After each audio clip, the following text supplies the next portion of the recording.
You heard me. What's going on, everyone? Oh, what is that sound?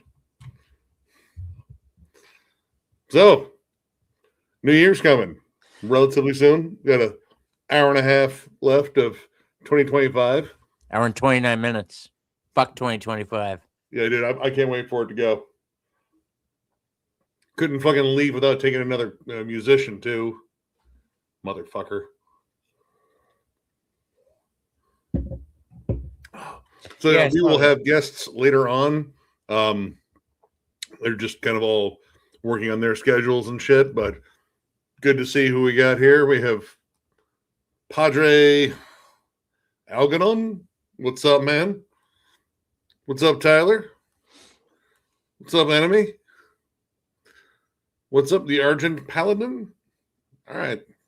It's a cool fucking title. Why does it shows vertical on YouTube? I don't know. Why did I didn't do it. I didn't fucking... Did you have show vertical on there? I don't. Oh. What's up, Josh? What's up, Nick? What's up, Jordan? Yeah, looking forward to... Hey, what's going on, Metal Viking? What's up, boss man? Yeah, we're looking forward to getting to the next year. I'm tired of fucking 2025. Oh, thank you. Lists were a lot of fun, especially that last one, because I like saying shitty things about bands occasionally. Yeah. Let's see. I don't know why it's doing that. Are we all right? So are we showing up vertical on the YouTube stream? Because if we are, I'm about to back out of this and start over. Because it shows vertical on mine. If you pull up YouTube right now, right. Let me see. I'm going to try and I don't know why that is. Let me see here.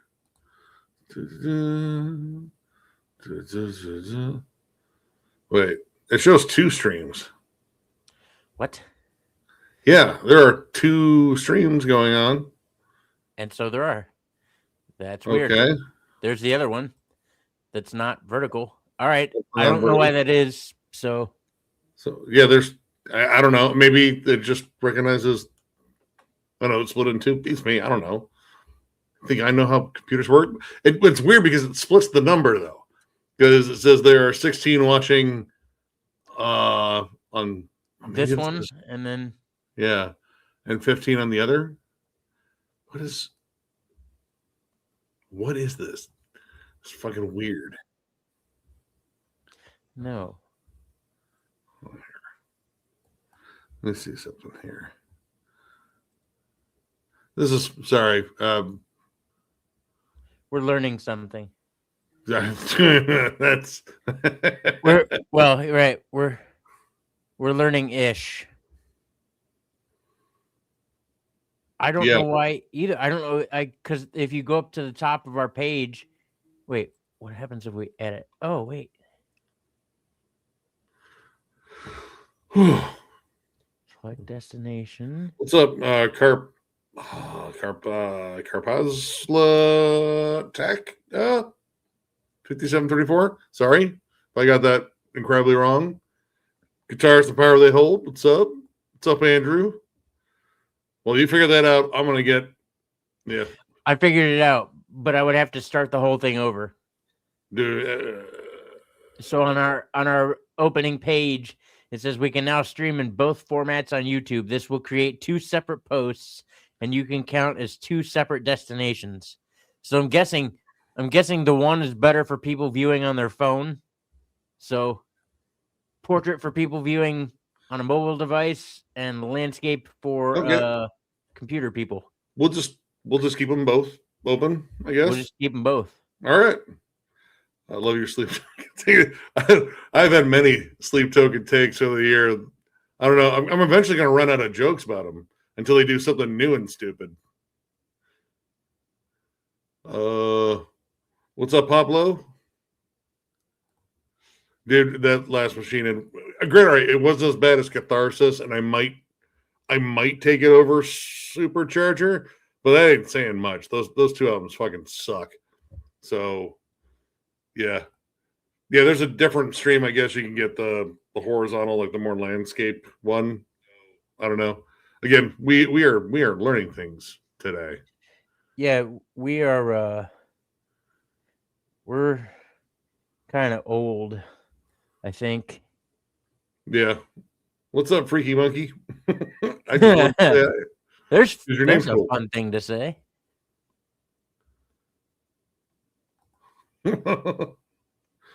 Professor Metal Ben. This is the different Metal Ben. Oh. I remember talking to you on, I think, Instagram before a while ago. But yeah, never crossed the streams. But apparently, it's an option. Oh, it's Pro Riffser. Pro Riffser. Oh yeah, no, yeah. There you go. It's like professor, but not that word at all. But it is. But it's not. Well, but not. What's up, Denver Metalhead? So yeah, okay, we can actually see which ones are watching on which format too, I think. Well, neat. What's up, Into the Pit?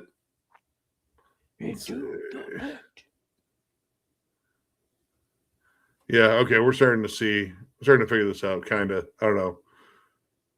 We never claimed to be bright. that was probably one of the best ideas we had, was never claim we were bright on this channel. That's a thing. Because I even put in the description, don't worry, it'll be just as stupid as it always is. So people came for that, and guess what? You got it. You guys look like massive Deaf Heaven fans. What do Deaf Heaven fans look like? They wear suffocation hats? Is that like a uniform there? Right. It's kind of cool then. All right, guys. I don't drink often, but here you go. What's the ABV on that? Cheers if you got them. What's the ABV on that before you get all fucking sauced? 7.5. Okay, he's gonna get drunk on one beer tonight. It's gonna be amazing. Probably. Let's see. So y'all's most anticipated 2026 currently. It's about the new Archfire. That Archfire single is fucking awesome, and that video is fucking hilarious. That's on there. I'm kind of excited about the new Megadeth. The songs sound thrashy and energetic. The lyrics are a little stupid. I don't know. We'll see. I mean, this is the last hurrah for Megadeth. I didn't really anticipate seeing that. I figured like Dave would just like croak on stage, like, "Yep, that's it. Megadeth's done here." But no, kind of glad he's actually going to retire. Like, dude, take some time to fucking just, I don't know, relax and not tour. I'm also kind of excited for the new Carnival. I fucking almost forgot that band was still around. I thought they had broken up. New Converge too. That fucking first Converge single fucking smokes. I mean, well, that first one, we did the second one. Honestly, dude, if they put out another album or an EP, I'm going to review it again. I don't give a fuck. You know, I like talking shit, and I kind of like stirring that fan base a little bit. Let's see. Listen to Abstract Illusions' new album today. Would have been on my ear on the list. And not listen. Let's see what was released. Honestly, kind of like, it's got big Opeth vibes. But Neoblev Ascaris is pretty close too. I like that new album, but I think the one before it is even better. I can't think. Was it Whoa? Fuck, what was the name of that album? Let's see. Yeah, Whoa. That album I think is incredible. The new one's good though. Let's see. What's up, fellas? Show both of you Aaron's list. Thank you, man. What's up, Metal Hillbilly? Hey, what's up, Luffy? Oh, all right, you're way ahead of us. Don't spoil the future for us, future man. Uh-oh. Is that? Wait, hold on. Who's that too? We can't because Joe and John's only got the one tiny beer. I'm the one with the big beer. But my tiny beer is more beer-ish than your big beer. Are you gonna chug it then, pussy? No, I'm not chugging shit. Pussy. I'm old, man. This ain't happening. We have to change your hats. Yes, we can. No, I'm not. No, he's got other hats in this place. I'm not changing shit. I ain't changing How about shit that? either.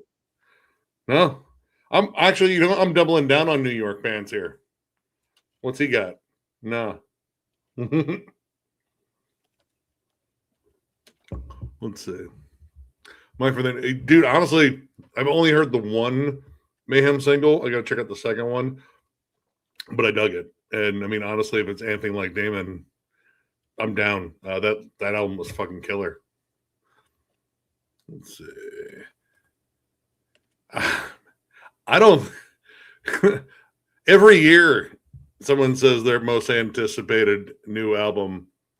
Check the private chat real quick. Oh, private chat? What's going on? Where's the... Hold on. No? Hold on. Where's the fucking... Oh, there should be on the side. There you go. Yeah? Cool. He just messaged me, so... What's up, Rick? I'll be on a little bit so you can tell me to get streaming lawn. We will, too. Don't you dare, like, stream on our streaming lawn. No, wait, that doesn't work. Hold on here.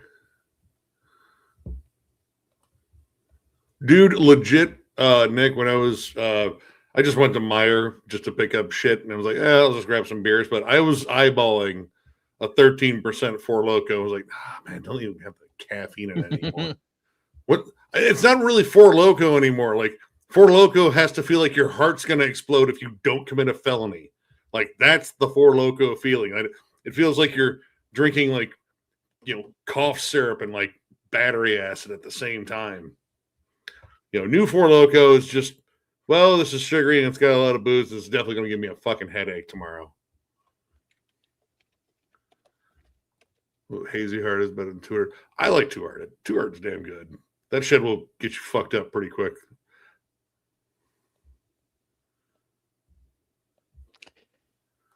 God damn it.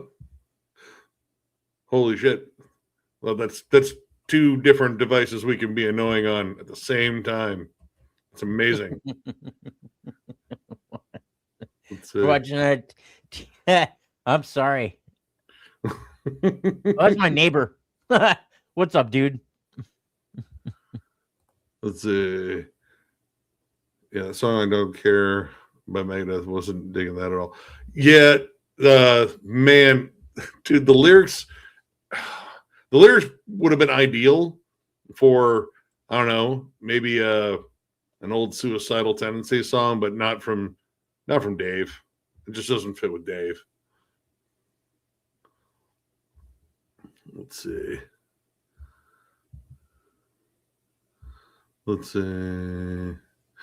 Dude, actually, yeah, New Worm. I still got to jam that track. I imagine it's going to be good. I've liked everything that band has put out so far, maybe minus the early demos, because I don't know, it's just like a very different style. But once Phil Tugas got involved in it with those absolutely amazing leads, Jesus. Let's see. What's up, and Phantom? What's up, Apostle of Taurus? So I don't care for the new name. I mean, I'm a longtime Megadeth fan. I feel like I'm just going to see it through now. It's weird, though. It's weird. I figured Metallica would retire first. I figured Metallica should have retired first. I figured Lars should have retired after the first 4 albums. They could have replaced him with a drum machine. Lars really should have retired before he started. There was a point where he could have got better. If it was going to end up like this, like if he would have stuck on the path he was on for the first 4 records, then cool, good. But if it was just going to end up being a fucking dumpster fire, like, I don't know, maybe pick a different hobby. Let's see. I believe there's a new Death Angel next year. They put out a single this year, was pretty good. Yeah. New creator. I'm not as excited about new creator anymore. Like, all right. I'm just tired of the anthemic creator, like the you can do it almost arch enemy style creator that we've been getting. I want like I mean like the older stuff, at least like back to like Enemy of God, like back when they were like snarly and vicious, just sound like they wanted to fucking fight people. Now they feel like they want to like just like pick them up while they're in a fight. Like, oh, you can get in there and get back in there and you fight. And you, oh shit, oh this dude's much bigger than you. You probably shouldn't fight so much, but get in there, man. We're encouraging you. I'm tired of that. I want like the one that was like, no, we're gonna jump in this fight for you because you suck.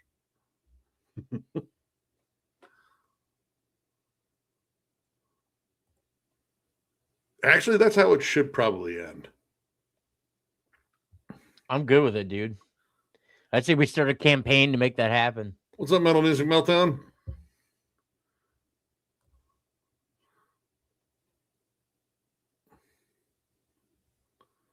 No, it's the full just regular. There's a Steven Wilson mix.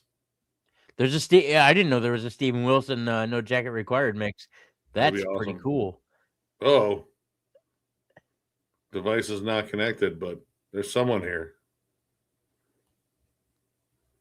Okay, I can't let him in yet. But oh, there we go. Right, there we go. How you guys doing? Good, buddy. Hola, sir. Hola. You're very familiar voice from the past here.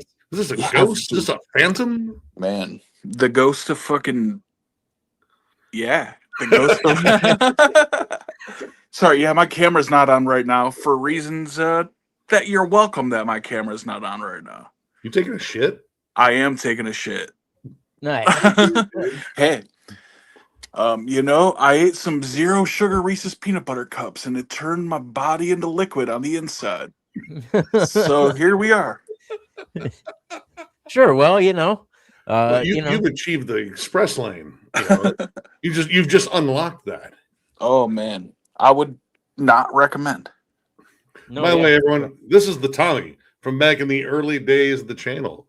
Yep. If you hear this random voice, Nick and I have not learned Tommy. It is the Tommy. What's up, guys? How you guys doing? Happy New Year's Eve to you. Happy New Year's Eve, man. Thanks, dude. Get ready to be fucking absolutely done with this year. Dude, same, man. Yeah, I want a better 2026. Yeah, me too. I think we all do. This is my first time on this site. What is it, StreamYard? Yeah. Yeah, we found this during the pandemic. It was nice. It was pretty much the easiest way to do video chats and shit and live streams. So Sweet. We bought into it, and it's cool. I like it. Oh, hey, thank you, Andrew. Oh, yeah. Looking forward to Pharmacist and Converge in 2026. I didn't know Pharmacist had something new, but I'll definitely check that out. I only got one EP on him, but that's a fun fucking band. Oh, I just went to the comments and somebody called me the Tommy, the fart guy. Yeah, dude, so your fart is still the subject of legends. Dude, you won't. Dude, it's been tagged so many fucking times. That's amazing. I don't know if it's quite up there with Altars at 6 for whatever. Poor John here. Oh man, you know what? That's become a legendary thing, though. Dude, like every for the wrong reason or so, I'll get like, holy shit, that fucking fart, dude. That's so funny. Well, what's funny is I'm being called the fart guy, and I'm like, oh hey, I'm not on camera because I'm shitting right now. That's kind of ridiculous. Dude, I do more than fart and shit. I promise. That's what I would say too if I was in your shoes right now. He can juggle fart and shit at the same time. Dude, Reese's peanut butter mudslide into the new year. That's amazing. That's absolutely You're literally sliding into a new year. Oh my gosh, I love it. Oh. Let's see. Sweet DC, do you think Anthony Fantano ruined people's ability to like Death Heaven? Maybe. I don't know. I don't watch Anthony Fantano anymore. I mean, unless he's bragging about suing fucking what's his fuck. or getting sued by and failing and countersuing Ronnie Radke. I don't know. That dude's a fucking clown. Also, I don't know if Tommy queefs. Tommy, you queef? I don't know. Is it a queef if it comes out of your dick hole? Yeah. Then I don't know if you have a different name for that. No, I definitely don't. Maybe deeping. It's a quiff, not a queef. That way. Oh, yeah, I quiff a lot. You ever let the air out of a balloon slowly? Oh my gosh, that's amazing. It's like that, except hurts a little bit. Man, it's good to see your guys' faces, Nick. It's been a long time, man. Dude, it has been, man. I've been fucking. I heard you moved out to the Point and shit. Yeah, I'm living in the Point over here at Cats. It's a nice spot. It's a cool spot. I like being out here right next to the water. It's super nice. Yeah, he's in a real cool spot. You can't fucking find it, really. But it's in a weird location. It's dark as shit. But do we have to like go down several strange roads that aren't paved and ask a wizard for directions? Well, actually, the funny thing is I have like an address on the main road, but the house is not on the main road. It doesn't make any sense. Huh. Yeah, when I went to go pick Tommy up a couple weeks ago, well, I guess a couple months ago. It's been a while, dude. We need to change that shit. But anyway, when I went to go pick up Tommy, and the GPS was like, "You're here," and I was like, "I'm not." It was like, "But you're here," and I was like, "No." Yeah, we don't really know what's going on, but we think we kind of do. It streams to like there's like the long view for people that are watching on their phones and shit, and then the regular view, and it separates into two separate streams. And what happens is that StreamYard will run all these updates and then not really tell you anything, and then you go to start a live stream, and then you think you have everything like it should be, and then it's like, oh nope, here's something else, and then it just pops up. Or you don't cross the streams. This prevents crossing the streams. So apparently we can show the vertical on our end. See? You should be able to see it now. I can show it, but I'm not going to hit that button. I want to hit that button. Well, no. you should be able to see it on your screen. No, I don't see the vertical on my screen. Oh. Well.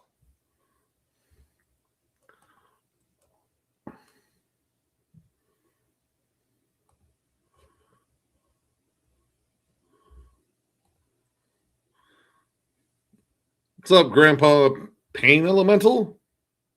All right. It's a fucking cool name. What's up, man? Happy New Year. See? That's okay. Oh, my God. It's a tunnel into everything. Yep. I know, right? Ooh. Waving from everywhere. All right. Oop. I hope you could dig that haunted cag. Oh, dude, I loved it. I got to check that out. Still, I didn't have time today because I was going. Oh, you're gonna love it. I mean, if I was basing it on the cavern, on the artwork, it's like this looks like it's already goopy and fucking, cavernous. So, yeah.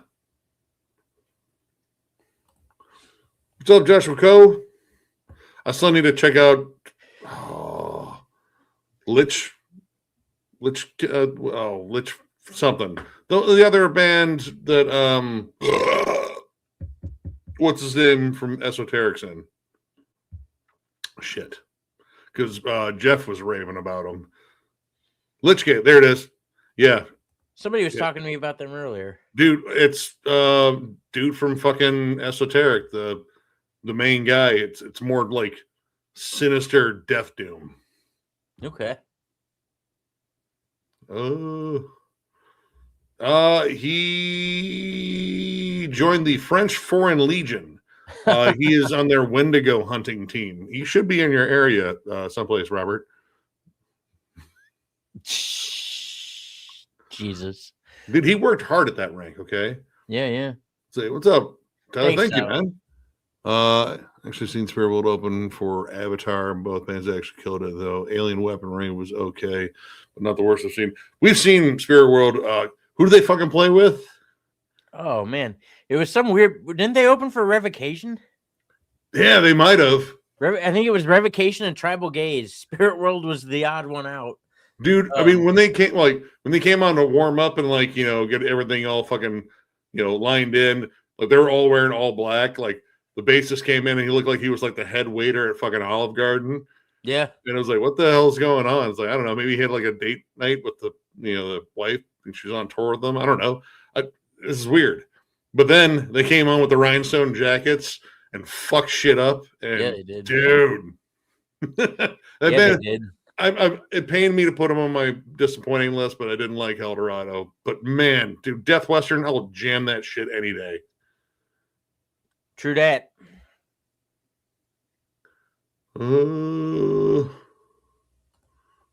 What's up, Thomas Johnson? Yeah, there's already been a bunch. Like, Megadeth, Converge,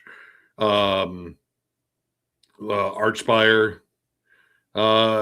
Stuff keeps getting announced. I don't know if I'm super hyped about the new creator, but I'll give it a whirl. Let's see. Yeah, Deborah Mortiz. That label is such a pain in the ass to order from. But I'm eventually going to check that Lichgate out. Yeah, I couldn't get into it. Like, following Death Western, Death Western just had kind of everything. Like, dude, there's such riff fucking city there. And the new Amorphous, I want to like it because I like Amorphous. I've been listening to that band since Tales of a Thousand Lakes or maybe Elegy. But I just can't get into that new one. It's soft and very poppy, and it just doesn't feel, I don't know. I can't get into it. Dude, the new Whitechapel was a banger. And Despised Icon didn't make my list and made John's, but Despised Icon, like the old crew. Yeah, man. Yeah. It was good to see the old guard back at work. We just need a new Through the Eyes of the Dead album. I heard they were working on something. I thought they were. It's been a minute. It's been a long time. Let's see. Grandpa Payne, what's the best one you caught this year? Mine was a Sugar Bag in April. Corner was damn good. Or not counting MDF, because MDF is right, the upper echelon of shows. I gotta see Acid Bath. Never thought I would see Acid Bath. Saw them in Chicago it was the 13th of this month. Yeah, fucking amazing. We did not get to a lot of shows this year. No, after MDF, we kind of took a break there. Nile and Cryptopsy. Dude, that was one of the best Nile sets I've ever seen. Yep, me too. They were on it. They were on point. I think Roethlisberger's a good fucking fit for that band. I do too. Yeah, they sounded tighter than fucking ever. Hey, thank you, man. Appreciate it. Thank you so much. I hope your New Year's fucking awesome. And if it's not, then you fucking grab it by the New Year's new balls. And you fucking punch it right in the new balls. Something like, I'm barely halfway into this. And I'm already feeling saucy. Yeah, yeah. Happy New Year's, man. Oh, from Ann Arbor, you're close. Oh, right on. Happy New Year from Toledo. From Mommy, collectively. Let's see. The Nimbus Adoration was my number song of 2025. The Nimbus Adoration. Is that off of something we've reviewed? I can't remember. Doesn't sound familiar. Find out. Sleep Token versus Slaughter to Prevail. Slaughter to Prevail's first EP is listenable. The Nimbus Adoration was on the new Cryptopsy record. Ah, there we go. Okay. What was my favorite off of that album? Because there was one that really stood out to me that I fucking dug.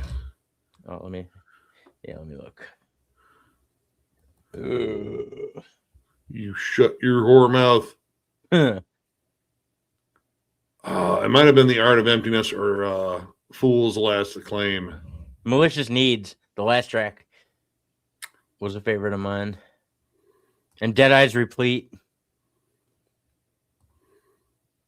Happy New Year, these Happy New Year. Nats. What's up? Jay? Hey, Are you still shitting, Tommy? No, I'm not. you finished wiping? Dude, I don't wipe anymore, man. Oh, okay, cool. All right. That saves a lot of time, dude. Yeah. I just take a pine cone and just jab it in there. Like, dude, actually get yourself like a good corn cob and you just rinse it under the sink. I'm going 1800 style. Corn cobs and pine cones. Well, that way, I mean, you can kind of like spin it in there a little bit and it won't take off Yeah. any butt meat. Yeah, Oh, it gives yeah, the yeah, soup yeah. Just flavor like- too, man. Just pretend like they're two pieces of bread and you're rubbing butter.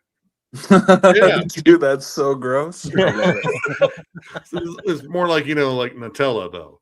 it. We didn't hear the flush, Rob. It's true. I purposely muted myself. That's for my pleasure only. Okay, because we didn't want to hear you moan while you wiped your butt. That would be weird. I would love New Hoth. That'd be sweet. That would be cool. Yeah, dude, 100%, dude. We lost way too many. Oh my And god. the metal and rock and everything. Ugh. Let's see. I wonder what the Tommy looks like now too. I haven't seen him in a couple months. You had that third eye installed, right, Tommy? Did he leave? I don't know. No, I'm here. Oh. We're wondering what you're looking like these days, and we're making up shit. Like he's got a third eye now. Yep. Oh, weird. Yeah, I'm trying to press the camera button to share my camera, and it says that I have to refresh. So I don't know how to do that without leaving and coming back, unfortunately. Huh. Well, I don't know. I mean, I'm that's gonna leave and come back real quick just so I can Alright. show my face off. I'll be Cool. right back. Okay. yep. Let's see. Well, their equipment space and their like practice space got flooded during those storms in Florida. They lost yeah. a lot. But they're back next year at MDF at the pre-show. So we got Monstrosity and fucking Napalm Death, fucking Repulsion. Holy shit. It's just gonna be like grindy shit fits everywhere. It's gonna be amazing. I missed that tour, sadly, but I mean, that's a solid lineup. I mean, Frozen Soul and fucking Travel Gears are awesome live. That whole bill I would have loved.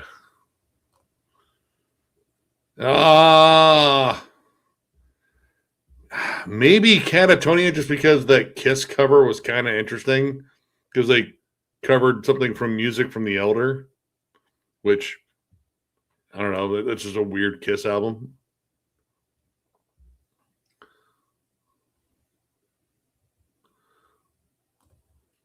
Speaking of Olive Garden, my coworker told me, Josh, when you go to Olive Garden, all right, we lost John for a bit. You can't just go around here sleeping with everyone. Because oh, Josh, that's bad. All right, figure out what the hell is going on now. John, what the hell did you do?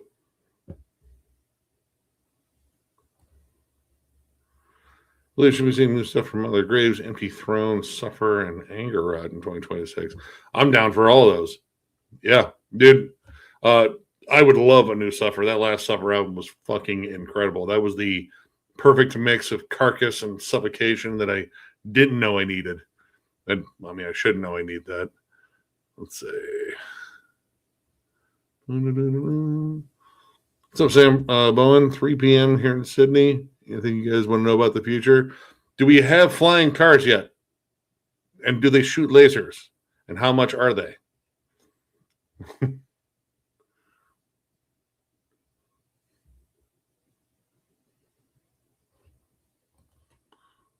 Oh shit. Okay. The reason why John has let this, his power is out. We're gonna get him back on here at some point, but we're kind of in the middle of like a winter weather sort of thing. It is a little windy, but I don't know what's going on there.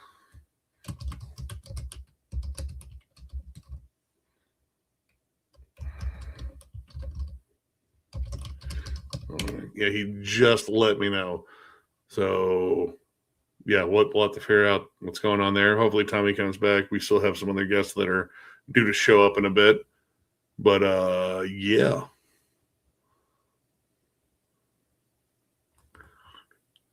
I still need some King Gizzard and the Wizard Lizard. I just got to pick the metal ones first. Let's see. Did you guys hear? We'll be getting info on a new 600 album. Start 2026. Bonus points for Barnes describing it as real death metal. It's possible. I mean, he has the players in the band that can play like, not like, I mean, they play real death metal. It's more like a death and roll style, but it's still death metal. But I mean, if he's trying to, let me think here how to say this. If he's trying to play to the potential of the players in this band, like namely Lord Marco, all right. I mean, that definitely means probably more blast beats and more like techie stuff, I guess. I don't know. I just can't see Barnes fitting in with that style, but we'll see. I'm going to give it a fair shake. I'm probably going to, make fun of his vocals a little bit. Let's see. I mean, he might not have flushed it. He might have had to pull it out of the fucking toilet because it was too big. I've seen some of the shits that he's taken. It looks like fucking driftwood. All right. Let's see. Happy New Year, Metal Encyclopedia. Let's see.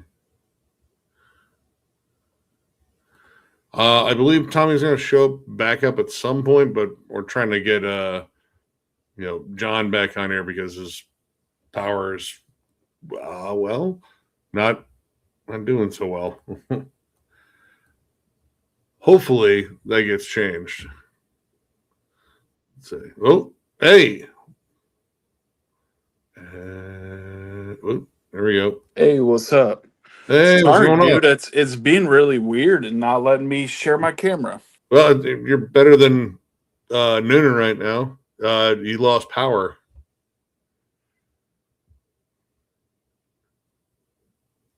So I mean, he can still. Well, he can still message me on his phone, but he just disappeared from the stream all of a sudden.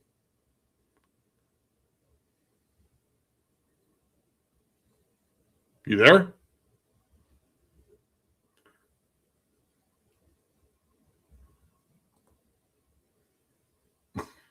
Let's see. How do you decide which releases review? Have you ever had an artist contact you with a complaint about a review?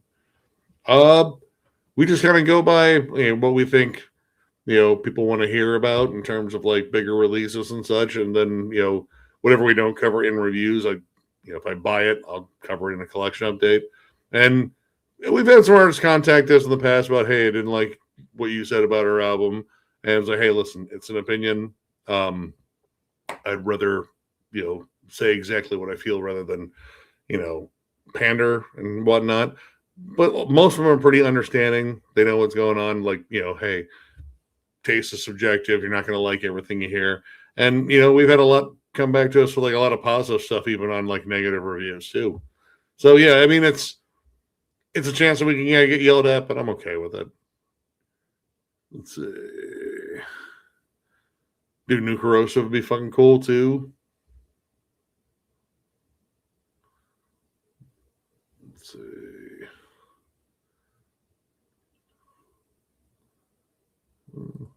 Hey, what's up, Wyatt? Yeah, we should have. There should be 2 streams available for like different aspect ratios. I can only see the. Well, I mean, I can show the vertical one of mine, but I can only see the regular one. Again, I don't know why it does that, but it does that. Let's see here. What do you think of the OPEC tour next year? I might still go. I think it's in February in Detroit or March. March also has Emperor, which I might go see Emperor instead if they're too closely lined up because I have yet to see Emperor. Okay, that's all right. That's John's neighbor, so yeah, power's definitely out throughout the entire building. That fucking sucks. Let's see.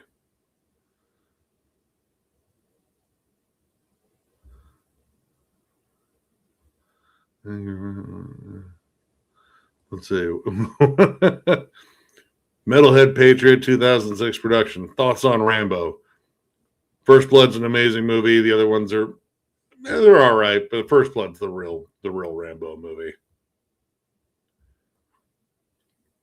Favorite movies in 2025? I didn't watch a lot of movies, honestly. I watched a lot of shows. I did watch all of it, Welcome to Derry, which I think was fucking awesome. Have not gotten around to finishing up Stranger Things. God, what else did I watch? Gonna start the new season of Fallout. But yeah, in terms of movies and such, I watched The Naked Gun the other night. It was good. I mean, honestly, it was a great throwback to like the old Zucker shit. Like they did it pretty damn well. Oh, he's good. He's just stuck without power, which sucks. I mean, it was kind of flickering on and off from what I gathered earlier. But I don't know. Hopefully they get that shit corrected. Let's see. Oh, I'd definitely be down for a new Steel Bearing Hand. That first one was fucking awesome. Oh. Hold on 1 second here.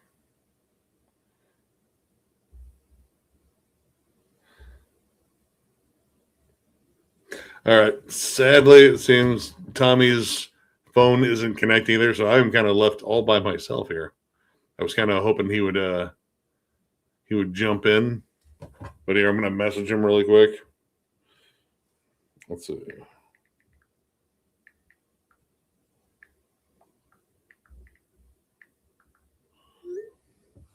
There we go. All right. Let's see. Looking forward to a new Horn album, mid-26. Horn. I don't know if I have anything that's just flat out Horn. No, I have Horn of the Rhino. Excuse me. That's a totally different band. Let's see. What's up, Siberian Winter? That's probably the biggest thing I'm looking forward to is Worm in February. Bit of cheese in the tracks, but in a good way. I've not jammed any of the tracks on that yet, and I really should, just because I know that band's fucking awesome. Let's see. I guess I'm just gonna have to kick.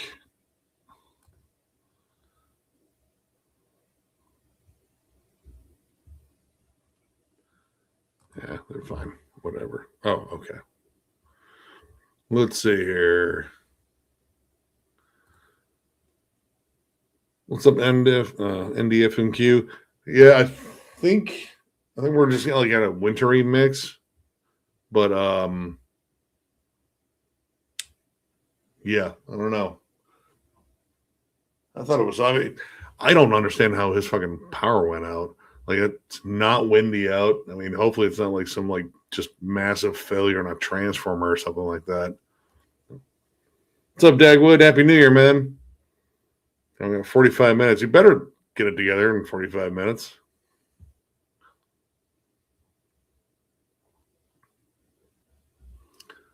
Let's see. Pedro and Antonio from AMP reacts at Chris Bart sounds like a dad shaming you. I mean, kind of. He does have like this like disappointed like kind of like end to a lot of his growl. Like, I can't believe you did that. Happy New Year's, man. What's up, Dustfiend? Do you get New Depravity? Was fucking sick. I probably got that one coming in the mail.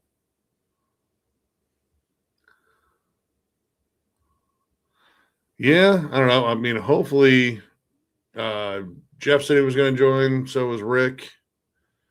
So we'll get some people on here soon, and hopefully the power outage shit can get straightened out.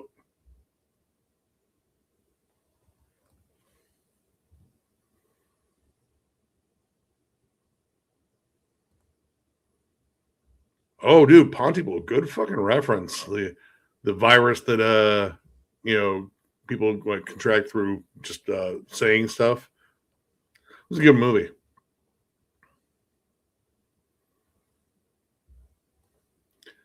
He might be drunk out of half a beer. I mean, if he comes back on and he looks a little surly, make sure you give him shit. Like, listen here, you. Hey, what's going on, old fella? Well, rife with technical issues. Yeah. Yeah, Noonan's. Hey, what's up? What's up, Pierce? Yeah, John's going through some power issues. He lost power at his place. Oh shit. His neighbor from across the hall was actually on, like, can confirm power's out through the building. Really? Yeah, and then the Tommy from our olden days popped on. Who? The Tommy. Remember? Tommy? Yeah, our old buddy Tommy that we started the channel with forever ago. Oh yeah. Way back when, yeah. Yeah. He was on here. We're talking about poop and all that. Oh, what, did Rick show? Not yet. He popped up in the chat. Oh. But he would have already been in already. No. So Noonan can't get in, is that what you're saying? Not until his power's back on, or he can chime in on his phone. Oh man, that's a bummer. Hold on here. What time is it? 20 after. Fuck. This has been one of the most unproductive days I've ever had in my life. Is that Luke LeMay? Not the first time I've gotten that, but no, it's not Luke LeMay. That was kind of a running joke on the couple of times I saw them last month. They're like, no joke, twice. Two dudes came up to me. They're like, dude, I fucking love your band, man. They were just hammered out of their mind. I'm like, really? Which band? What's your favorite song? Yeah, which favorite song? Yeah. Happy New Year, man. You know what's weird? My volume's strangely low. You sound clear to me. Can you not hear me? Yeah, I'm like not hearing it, like everything's like real low. It's weird. You can't hear my loud ass voice. That is weird. Well, hang on, let me look at something here a minute. Hello. Yeah, I look all right there. Right. Death metal is very niche. How would you DJ? Oh wait, barbecue in a nice anymore? How's that? Really doesn't change much. No. I can still hear you. I noticed though recently with my laptop, fucking brand new laptop, well, not brand new. I guess I got it November 23, but top of the line Mac. Oh. And I noticed the last couple of days, it just seems like it's acting weird as far as the volume. What's going on? Let me guess who this is. This is John of the Darkness. Oh, it's Jam and John in the Dark? Yeah. The After Dark version of Jam and John. This is his black metal psyche coming out. Is this John doing blackface, man? Because it's not funny, bro. It says I'm still backstage. Oh, you're here. You're here. Well, it says I'm backstage. Only the host can see me. No. Jeff, can you see John? I can see the visage. Well, I mean, we can see most of it. No, there now I can't he goes. Buffering. Oh, my God. A lot of weirdness abounds, huh? Okay. What? Hold on. Okay, now there's two of you. I'm going to remove this one. Good My Lord. 5G might not be strong enough for this. We'll find out. He's back. You should Back have in kept the up on your New York vaccinations. That's how you get more 5G power. Let me see if. Where is. Yeah, this is super weird about how low it is on my end. Sound. Let me see if John I- lives in the shadows and darkness. He is now fully committed to Satan. I can't hear a word, guys. You can't hear us? You can't hear anything? Hello? Hello? No? Hold on here. You're not. Are we muted? I'm not. I hear you. Do you hear Okay. me? John, can you hear me? At all? Nothing? I can't hear you. They can hear him out there. Okay. They Can't hear anything. They can hear you. Evan's saying he can't hear anything. Kevin's saying he can hear. I can hear all of you, Josh says. What It's, the oh fuck? man, it's so choppy. I don't know if my phone service is gonna handle this. Uh-oh. Uh-oh.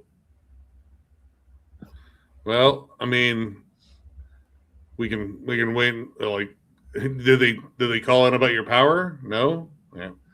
What? I don't know. Did they call in about your power?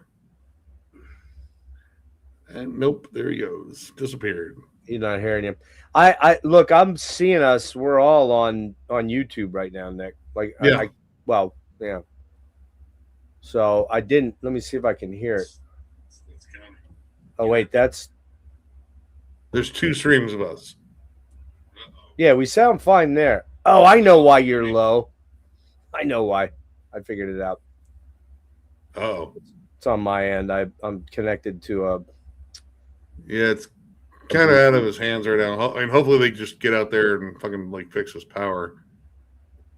All right. That should work now. Are you there, Nick? Talk to me a minute. Yes. Hello, Jeff. Can you hear me? There we go. Now I got it. Yeah, I was. I have this fucking this thing. You know that thing right there, the little jizz thing that you guys always make fun of.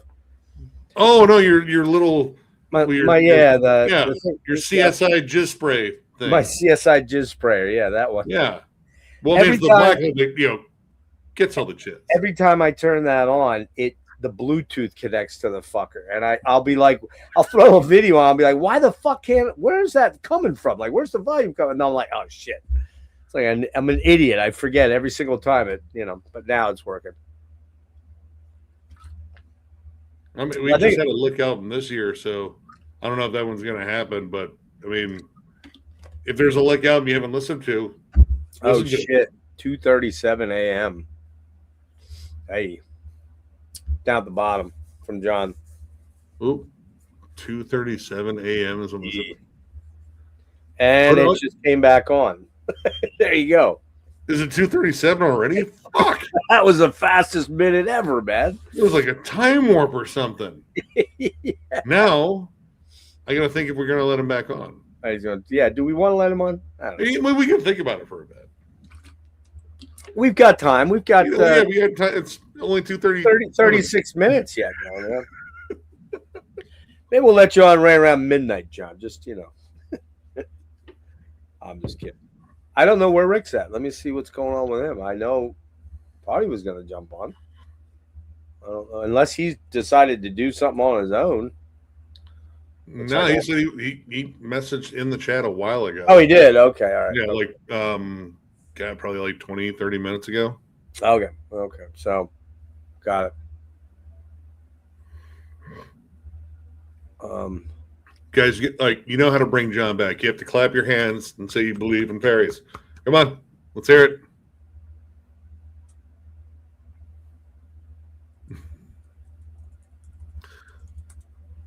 Hang on one second. Nick, did you hear Dead by Dog in Ohio Death Fest are combining for a weekend, July 31st, August? I did. I heard he's going to keep it in Cleveland this time instead of going out to Youngstown. I don't know. I might go. Why not? Cleveland's. I mean, I forget where he was going to do it. because I know. Actually, no, it might be the Mercury Music Lounge, which ain't bad. There's room there. What does it play? Where's it at? Fucking Dead by Dogs Fest. He's bringing it to Cleveland instead of Youngstown, which I think is smarter. Oh wait, hold on. We got people clapping for him. All right, there we go. Come on, he's gonna come back. Clap harder. And then you believe in jamming. So let's see what. So did he announce who he's having on? I think he did. I just haven't followed up on it. Attic for a return engagement. I mean, if you get him, well, okay. Now the internet's out. Well, fuck. Damn, man. Hold on. Who do you go through for the internet? I mean, wait. How do we wait? Are you able to watch us? Oh, Spectrum just sent him a message. Jeez, man. But I mean, you shouldn't have that much. No, whatever. We'll be here for a little while, so when and if you can get on, jump on. Obviously. So look at all these people clapping for you. Yeah, you got like adoring fans. Oh, here we go. Jam and John. Denial God, Atron are playing Dead by Dog, Flesh Parade. Okay. Yeah. Probably gonna avoid that one on my side. Not my stuff. See, I like some Flesh Parade. Denial God, I think I have one album of theirs, and I just thought it was okay. Well, Atheist is eventually going to have a new album. They just got to get past some hurdles. But there's a new album. Yeah, there isn't a new album yet. There's a lot of demos. They've got, I think Kelly told me they got like 7 songs, somewhere in that range. So, and keeping in mind that, Alex has his Desiderium project, and he's also in another band. I forget the name of it, Archaic or something. I don't know if he's still with him, but he was with him. And then Jerry's got Ancient Death, which is getting a lot of love this year. We'll get some love from me at some point. Look at you. Holy fuck, drinking a beer. Yeah, I saw with the stars. Like, you know what? I haven't had a fucking Big Blue in a while. Yeah, man. Look at you, man. Going all out, player. Well, there's another one in the fridge. I never heard it. I didn't hear that there's new Sabotage in February. Yeah, I didn't hear about that. I'd be shocked if that's true, because John's still got a lot of health problems. Although he lost a lot of weight. I will admit he looks a lot healthier than he did. Still smoking cigarettes like a fiend though. How you doing on that? You still off? Clear. Yeah. No shit. I haven't had a cigarette since mid-October. I gotta remember when. Bro, that's amazing, dude. Are you doing the nicotine gum or anything, or no? Nothing. Just quit. Stopped. Had you done that before? No. I've been steadily smoking since I was 15. Wow, that's crazy, man. Like, that's crazy good. I can't believe that, because I mean, now I haven't had a beer since August 6th, or I'm sorry, November 16th. So it's not like it's like, forever, but it's been 6. Yeah, it's been about 6 weeks, and I haven't smoked any weed. I haven't smoked weed in probably over 3 months. Maybe 2 months. Immortal is next, then Obituary, then we pick some new bands. Damn. But yeah, no, it's going good. I mean, I've had beers since, and I haven't had like a fucking like serious craving or anything. Dude, that's amazing, man. I mean, more power to you. That's fantastic. I would have never, knowing you the way that I kind of know you a little bit, I never would have thought that. Intimately, carnally. Oh, I don't carnally know you. I hardly. That's how you want to. Okay, that's how you want to know. Did you say hardly know you or carnally know you? I hardly know you. Yeah. What do you think I said? Of course, I said carnally. I didn't. Oh man, yeah, I don't know, dude. That kind of ruined my night for the night. So did it? What's up, guys? Just want to pop on and announce my top 20 albums of 2025. It's live on my YouTube channel. All right. You and John, feel free to give it a watch. My tastes are wildly different than yours. Hey, I'm down. I haven't checked out a lot of lists just because, again, working on my own. It was awesome. Speaking of that, we should mention. Yeah.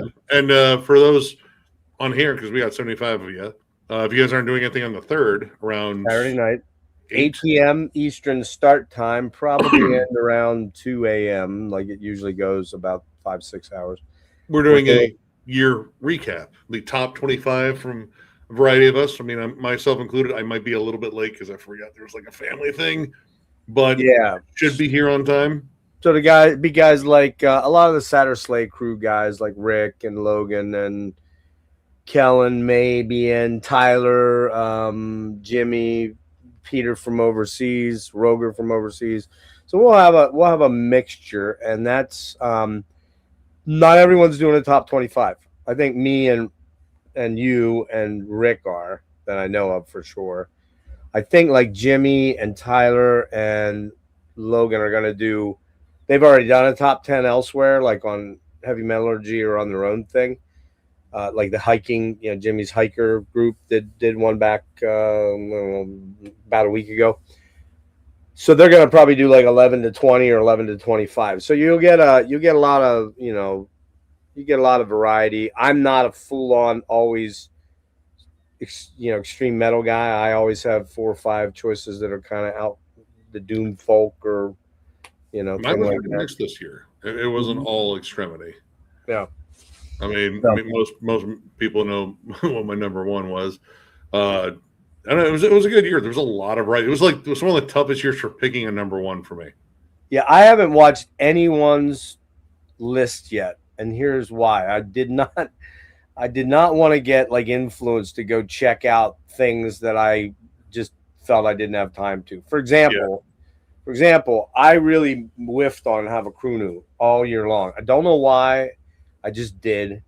And I listened to it last night along with Lamp of Murmur finally. I was like, man. But they're not coming in there. So All right. there he is. Jesus Your lights are on. Everything's all bright. Look at you. They said somebody hit a transformer. They thought, they weren't sure, but the resulting power outage also prompted the internet service to obviously get knocked out. Let's all fuck off together. So, it wouldn't look. Though it makes total sense to me, dude. 2025 has been such a fuck that why not have the power go out for the last fucking hour of the year? Yeah. I didn't get a chance to check out that Disrupted album. I like their first 2 though. It's sleazy, just gross HM2 death metal from Sweden. Why the fuck wouldn't I like it? But I still have yet to check out that one. Yeah, Rick suddenly pushed that fucking Lich Gate on me, and I was like, "Nah, I'm not." And then I listened to it. I'm like, "Oh, it came out the 30 or something like that." It came out on the 19th. Actually, Over was the one that dropped their album today, but only digitally. I'm not going to include that. I've had it for about 2 months, but I got my copy of the new Blood Red Throne, which is fantastic. Like, this is just Riff City once again. But it was on the 13th. It's like, dude, there's no way I'm going to have time to move this in there. The latest arrival I had on there was Species, which that was a couple months ago. Yeah, that record was fucking crushing. I jammed as soon as I got that copy. You know what, man? I struggle with the vocals, and I probably shouldn't because they're kind of like Geddy Lee in a weird way. Dude, the whole band has a Rush vibe. Like, they do have a Rush vibe. You'd think I'd really 100%. If Rush was a metal band, they would sound like Species. Yeah. Dude, the drums have that fucking great Neil fucking swing to them. I love that album. They might have been higher if I had more time with it, but that Lich Gate had to jump way up top though because it was just too fucking insanely good, man. So that was the only one in December that jumped into my list. So I kind of avoided the other ones. And there was one other, but it didn't make it. But it made John's list. The Ominous Circle from Portugal. From who? They're from Portugal. Oh, never heard of them. Shrouded, dark, evil, apocalyptic black hole of metal, but it's like Portal but riffy. Like it's riffy, it's catchy. There's more of that morbid angel and like man. I've tried with Portal so often, and this is like earlier Portal. Yeah, like the only that one. What's the one song with the tendrils? Fuck, I just remember the video. You know the video? Yeah, the video. Shit, I can't remember the name of the song.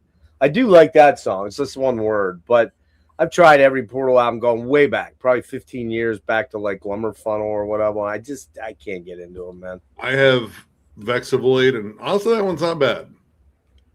It's just so I can't get into the last two at all. It's so, and I like Dissonance and Atonality a lot, but they just I don't know. You can't latch on to much anything. It's just kind of it's tough for me. So oh my god.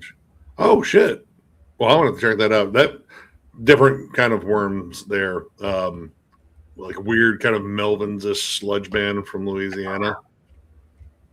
Don't know them. They're pretty fun. Also, they're kind of just weird and quirky. Any word from Rick? No, I'll hit him up, see what's going on. I mean, he was the one that was like, I said, be on in a minute. Got stuck in a phone call. And I may already be THC'd out. Uh-oh. Did he green out again with those little THC drinks? Man, he fucking sucks those things down, and then he's cruising along, and then and you can tell when he's like starting to get there because he gets a lot more chatty. And Rick's pretty chatty, but he starts getting really chatty, and then boom, it's lights out. I mean, that happens. Yeah.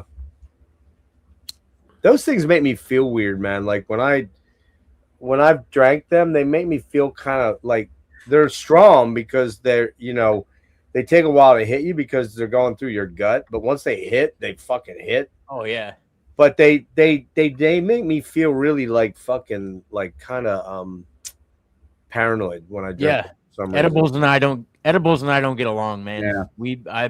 I could smoke all day, but I eat an edible, and before you know it, I'm standing in the lawn in my underwear waving at cars. I don't even know how I got there. Yeah, I've never done that, but it sounds interesting, John. Well, you might have done that, just no one's told you. You told him about that time you did this? Like, no. Let's keep it a mystery. Somebody asked, are you going? Hey, what's up, the underwear guy? Are you going through the comments, or because somebody asked about Candlemass? Somebody asked about favorite Candlemass album. I mean, it's got to be either Nightfall or Epicus for me. Yeah, those are the two.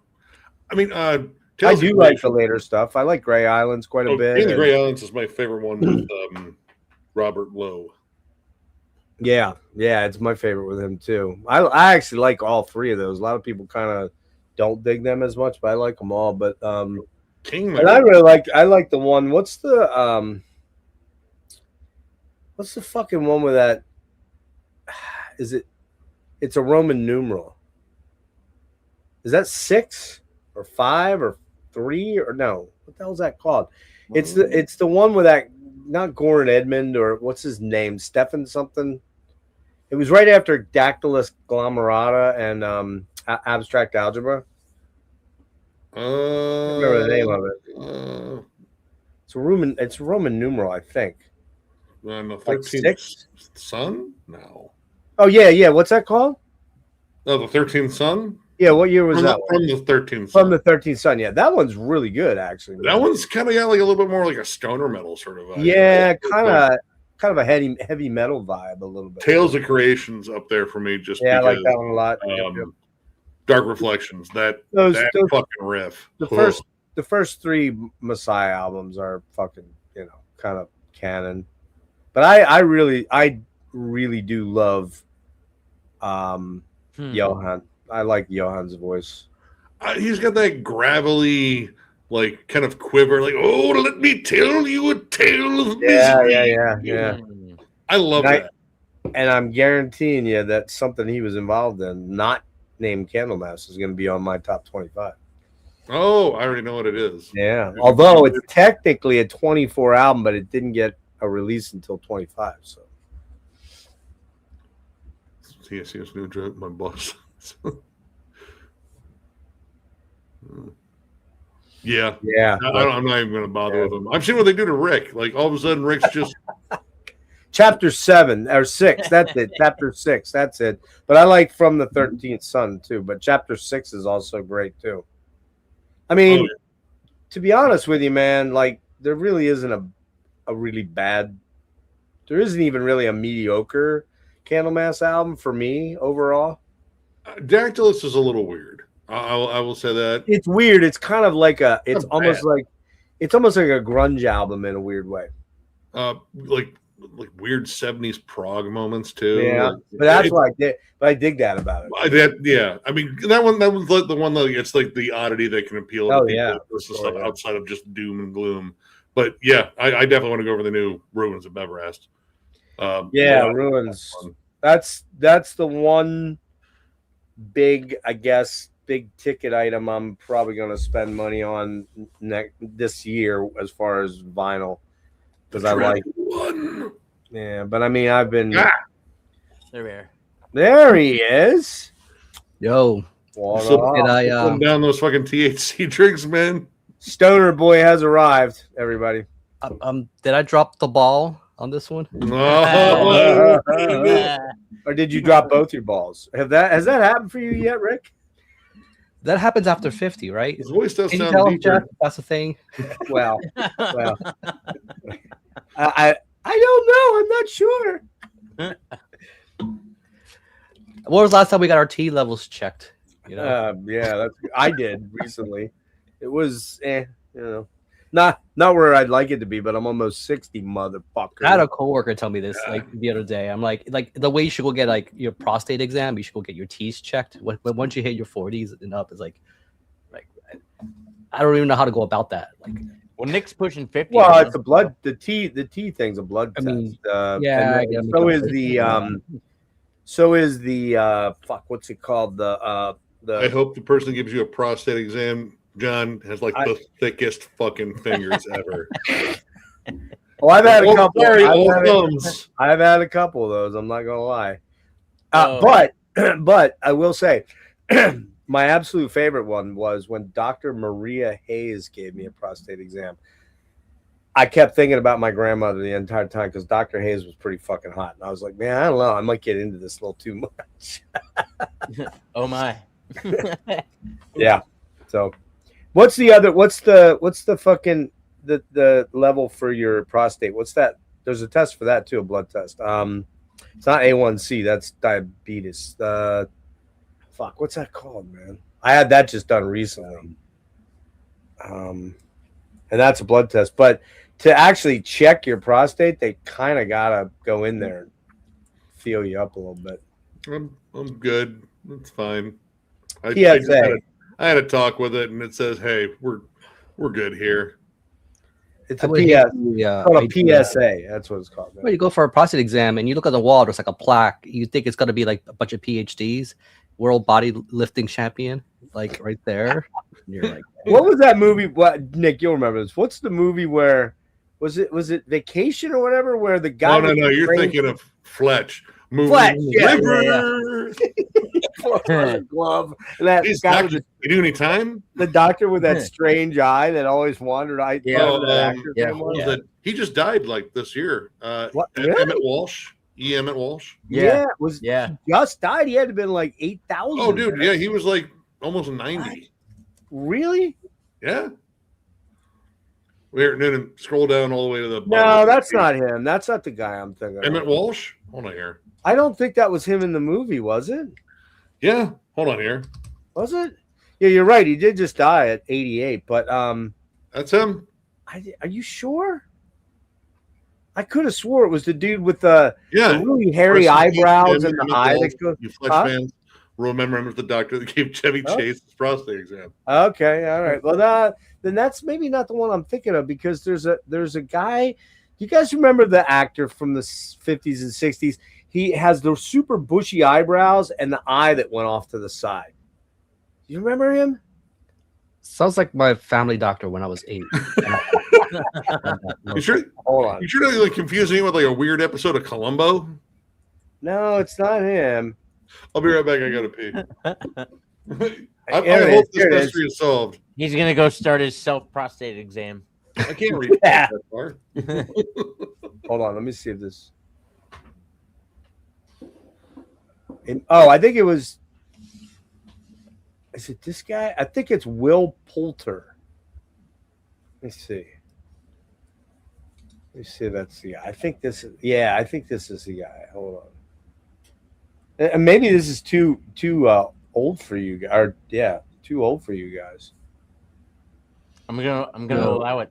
You can test us with that kind of stuff. No, that's not him. It's not him. I don't know who the fuck. That's the guy. I think it's the guy in the Cannonball Run. I think Metal Viking 82's right. What was his name? Somebody wrote Jake Jack Elam. Elam. That's the dude. Mm. Jack Elam. That's the guy. Yeah, here, I'm gonna pull him up. As soon as you'll see him, you'll know him. All right. Yeah, this is him. This is him. Yeah. Here he is. He's fucking. Who is Nick the guy that controls the thing, or can you do it, John? No, I can do it. What do you want? Here, pull that dude up. Pull that picture up there, quick. Where is Pull up what picture? Hold on, I'll give it to you here. Why don't you just share your screen? I can. You're right. Yeah. No, it's not letting me do it.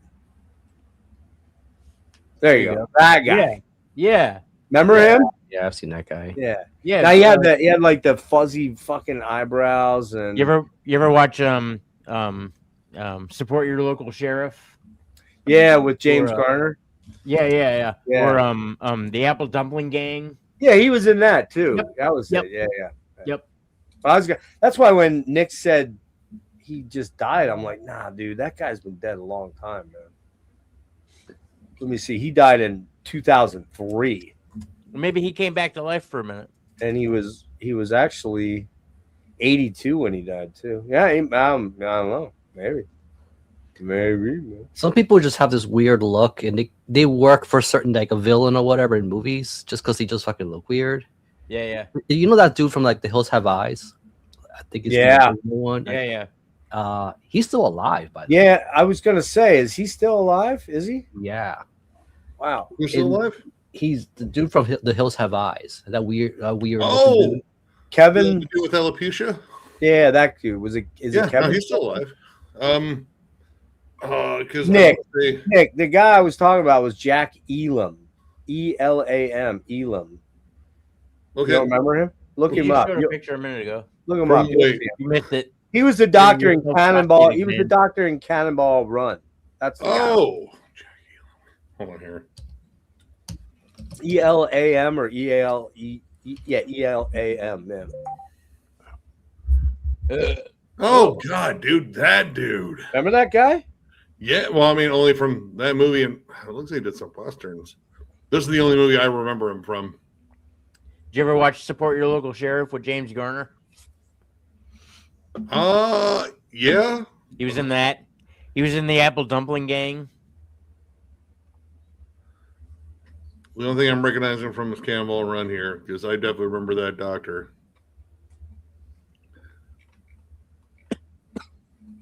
God, man. Jesus. I mean, if he was like a fucking gunman, he could definitely pick out 2 targets pretty easily. Wow. What's that line from This Is Spinal Tap? I'm not I'm not sure where he's looking. I'm not sure which eye is lying to me or something. I don't remember the line exactly. Yeah. What's up, Ben? Hey, what's up, man? Angel Makers. Well, we're almost 10 minutes to the new year. We're gonna find like a Shit. Yeah, we should screen pull for up. a ball dropping, because Yeah, it's all you about want me to- balls dropping tonight. You want me to pull one up? Maybe at least get one on standby. Also, Pierce was in here commenting a while ago. I saw him. He messaged me. I told him he should jump into the stream, and he's like, "Well, I'm in the chat." I told him the power was out, so. Let's see. Test your old timey trivia here. I just found out like Brigitte Bardot passed away. Did you really just found that out? Yeah. Well, because that was recent. it got overshadowed by all the other like the Cure guitarist, Yeah. Perry, and shit, like all the stuff happening around the same time. That seems to be a pretty small crowd in comparison. Well, there we go. Well, Right. just think. There's a bunch of people that are drunk in diapers, and the whole area probably smells like fucking pee. Yeah.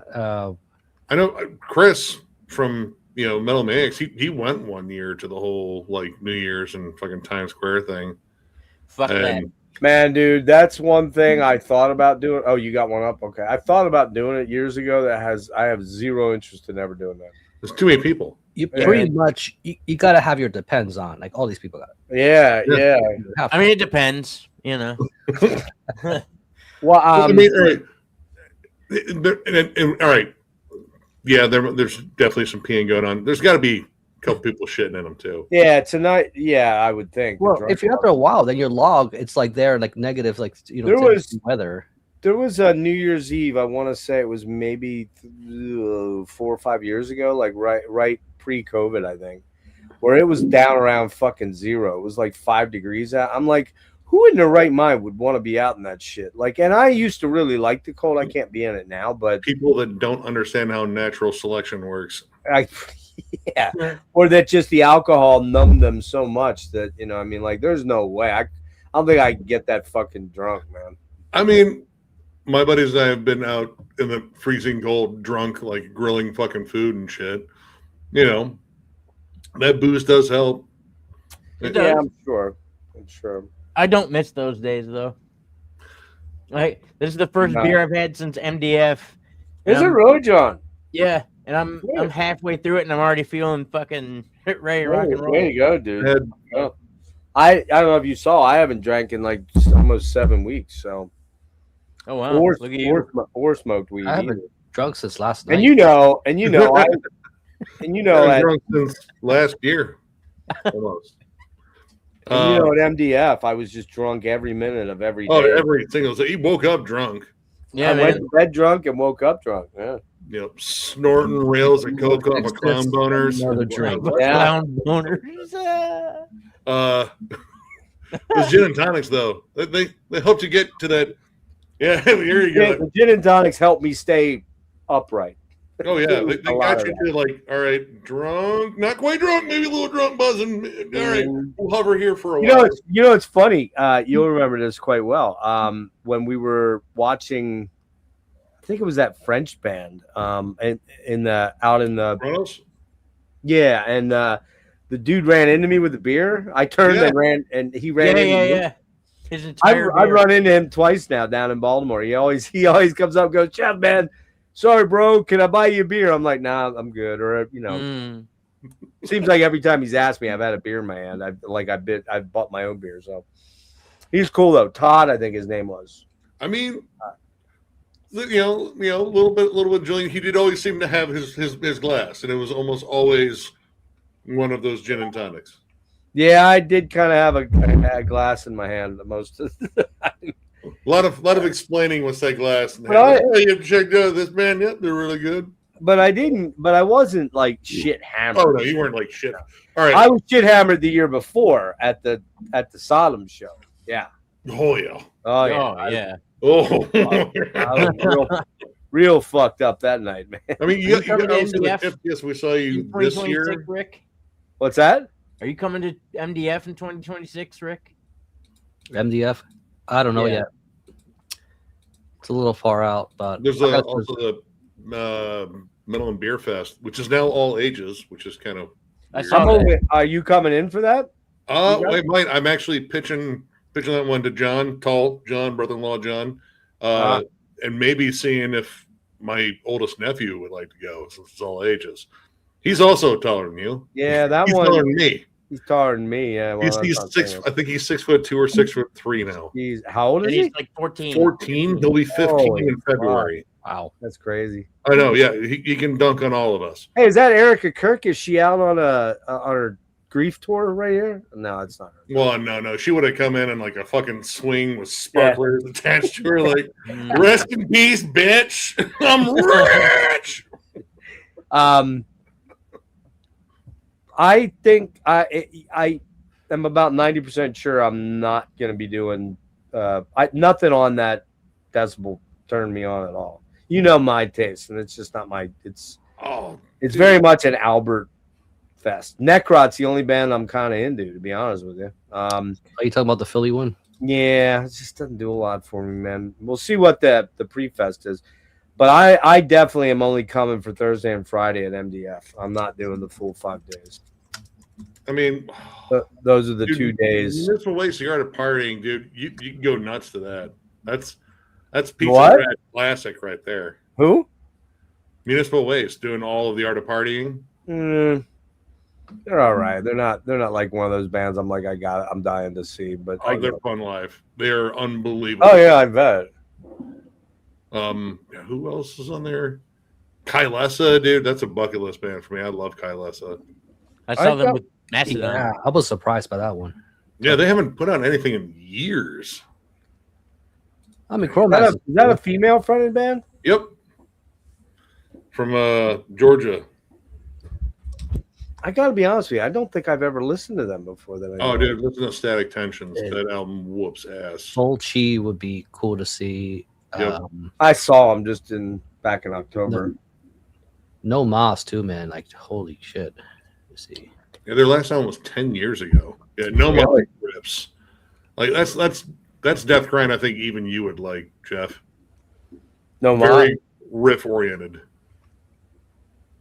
Hey, look, I ain't gonna lie. I mean, when we were at the shows and we would hit the grind bands at the end of the night, all the top type, the top tier ones. Who was it? Wormrot. Yeah. Well, I mean, what for last year or this year? General Surgery, Wormrot, the End of the Nighters. What was the other one? The big one. Caustic Wound.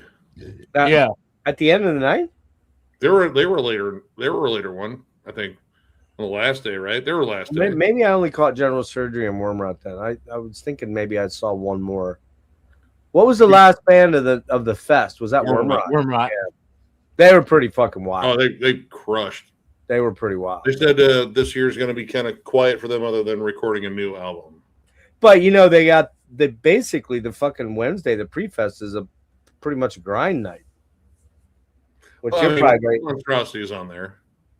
Oh yeah, Napalm and fucking Repulsion. Like Repulsion alone, yeah. I mean, they got one album, but it's a fucking banger. Brian Arkham. Hey, you come join us since you're not coming on Saturday, there, buddy. Why don't you jump on? Oh. Yeah, you got him. You want to hit him up with a link? I can send him a link. Yeah, go for it. He won't come on though. He doesn't like us anymore. Oh, he said in my stream last night. He's like, I don't watch any of you metal homos anymore. I'll just clean it up that way. And he maybe didn't say that. I just was being kind of. I think he was thinking it though. Like I telepathically kind of. Are we at the last minute? Yeah, here we go. At least in our time zone here. Here we go. Give us some volume there, brah. I don't know how. Oh, here. Right there.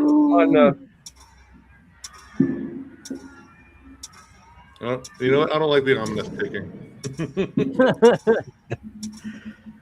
Do we cut the blue wire here? Or do we cut the green wire? I want to end the year looking at a Kia logo. Damn it. Wait, is this new year brought to us by Kia? That's an unreliable year. Let's guess.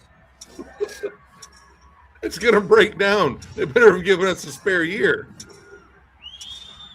Oh, shit. Here we go, guys. 9, 8, 7, 6, 5, 4, 3, 2, 1. Happy New Year, bitches. Happy New Year. Fuck you, 2025. You're goddamn dead to me. Suck my dick. Man, my 60th one of these. My God, you're going to be 60. Holy shit. Going to be 60 on March 31st. Did I tell you what I did for my birthday? Leveled up and became an ancient wizard? I did. Okay, that's cool. I I officially on March 31st, when I turn 60, I'm officially changing my name to Gandalf the Grey. I thought it was Gandork. Gandalf the Grey. Okay. Yeah. Okay. So. Now I bought a ticket for the Emperor show in Pittsburgh, Pennsylvania, because that's the closest they're playing. So you should come out for that. Well, now they're playing in Detroit. Oh, you. But it's kind of around the same time as that Opeth tour, so I might have to make a choice there. Mm. And it might be Emperor because I've never seen Emperor. I've seen Opeth plenty of times. New York, I wanna. Emperor playing for New Year's. That would be pretty cool. No, I decided to go. I decided to try to make it out to that. I did just get Opeth tickets last week for or Opeth ticket for Philly. That's the only show I'm going to. And I don't know, Rick, you're gonna try to come out to that, right? That's in like 5 weeks, dude. What's up? That Opeth show's in 5 weeks. Fireworks going out. Oh yeah. Oh, Yeah. We're in Toledo, so we're not sure if it's fireworks or guns. gunshots, right? Like gunshots. We used to play a game. We would go out in the fucking deck and guess the caliber. Like, oh shit, someone's springing for 45s tonight. We got a rich one. Someone saved up for the holidays. Safeness. Oh, I did want to share this quick, if you guys wouldn't mind, Go for it. just so we can. Give me 1 sec here. I'll pull it up. Where are you, bitches? Where are you, bitches? Here we go. I'm gonna circle the rules.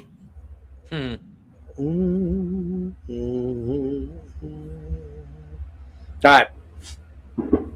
Oh, now I'm hearing fucking shells go off here too. If you would share that, boys, can you share that? Where? What? Oh, Share yeah, the- I got you. Present screen. Ah, John, are you gonna dip in on that this Saturday or later? Yeah, I have that day off. So oh shit. unless, yeah, I have that day off. So Well, there you go. Jump in. You can jump in early or later or whatever you want to yeah, do. yeah. God I'll damn, jump in. man. Holy fuck. That was a big. Dude, that's like someone dropped a bowling ball on your roof. We're hearing I'm hearing a lot of shit here. That's pretty wild. Was it War Yeah. of the World? Yeah, just a real quick reminder. This Saturday night, Nick and John are going to join us. Rick's going to be there. Logan. Kellen, maybe. I think. I'm not sure about Kellen. He's got some issues with. He gave up the house to his wife. I was gonna pull that up. I know.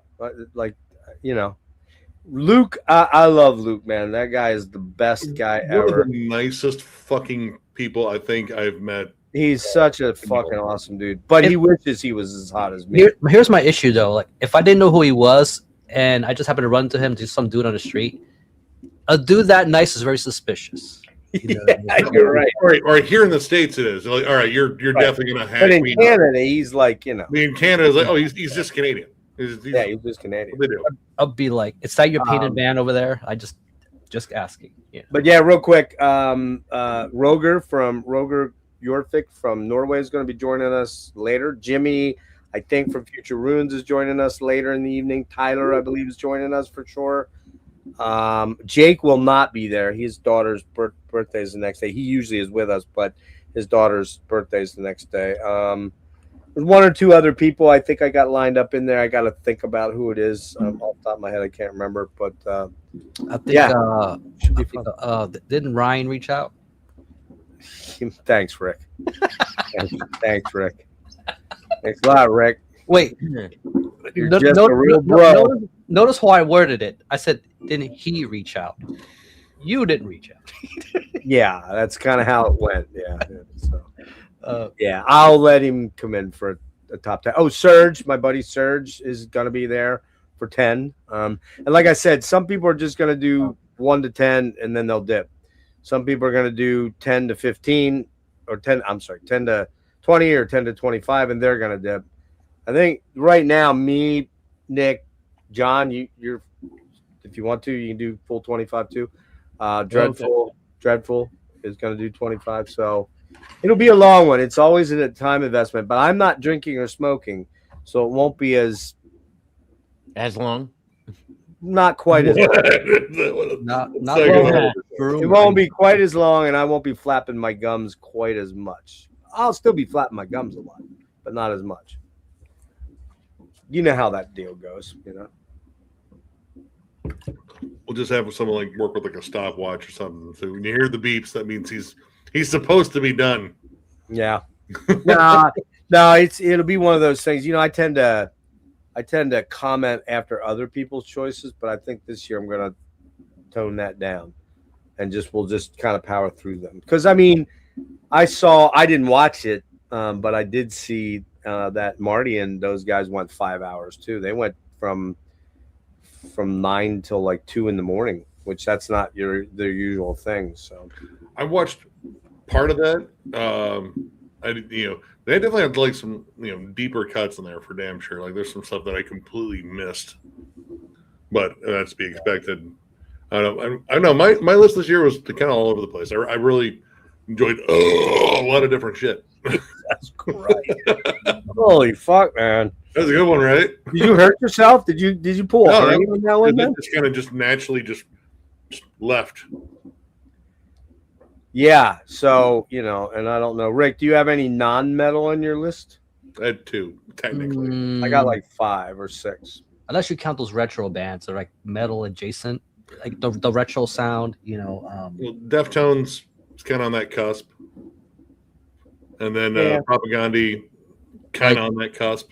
I would say like Witch Hazel is one of those bands. Or like, okay, yeah. Guess it's metal. Yeah. That was a good album. That was a really good album. It feels honestly, and then it was weird because when I looked it up after listening to it, I was like, man, this sounds a lot like Angel Witch. Holy shit, this dude plays an Angel Witch. Yeah, not shocking. Right, exactly. Yeah. Well, like I said, I have not watched one single top. I haven't watched your guys' stuff. Happy New Year, Marty. You haven't watched Nick's worst albums of the year? No, I haven't watched any of them, man. In case I might sway you, because this is number one. All the jokes, mostly. I haven't watched them for a reason. I don't want to be. He loves me. What? I don't want to be influenced to go look. I told you earlier. I don't want to be. Well, yeah. To go. No, this is just some of my worst of list. You probably won't be. Well, yeah, it's true. I mean, pretty sure I didn't buy any of those worst of lists or bands, or probably not. But who knows? Yeah. But yeah, I don't. I just didn't want any undue influence until we get through the third. I don't watch anyone's lists until after mine are done. Yeah. Hey, Barty. Which makes sense. So yeah. So that's this Saturday, 8:00 start time. I am going to try hard to wrap it up by 2, but we'll see if that works or not. But I'm going to eat Lebanese food beforehand. And we are going to have Peter from the Metal Vault. That I think it'll be the first time he's joining us with his new laptop, so he's not going to have major issues. Cross fingers. Yeah, cross fingers. Well, the last time it wasn't his fault. The Blue House Nord thing was my fault. I forgot to turn off. I didn't realize in StreamYard, if you turn off the echo cancellation while you're streaming, it doesn't turn back on automatically the next stream. So I had turned it off for that church deep dive to play, because when I play the songs during the deep dives, when I play a song, you have to turn the echo cancellation off so it comes through the whole way. And then I think at the end, I just didn't turn it back on. And when Peter came on, he was the first guy on. He's like, man, I'm echoing really bad. And then Jimmy was echoing. I was like, oh, what the fuck? And it took me like 12 minutes to realize I, screwed up. So I was all on me. So, yeah. Damn. Is that you? Like, wow. Damn. Wow. Right here, man. Right here. Oh, that's you, Rick. This is the problem when you're near Philly. Yeah, Jersey, man. Holy shit. I had a couple, but they didn't last very long. Oh shit. Yeah, I was saying about that, that Havakunu. I've known about it for months, and Jimmy's been saying, dude, did you check that? And I'm like, nah, I didn't get to it. I'll get to it. And I just never got to it until last night. And I was like, oh, fuck, man. I kind of we had a fan that he enjoyed our Havakruno review enough, and actually, it was someone I met at Metal and Beer Fest in 2024. He actually gave me one that he double ordered. The last. That's the last. Currid Koi Soy. Fuck. Well, I'll give you. I'll throw this out to the group here.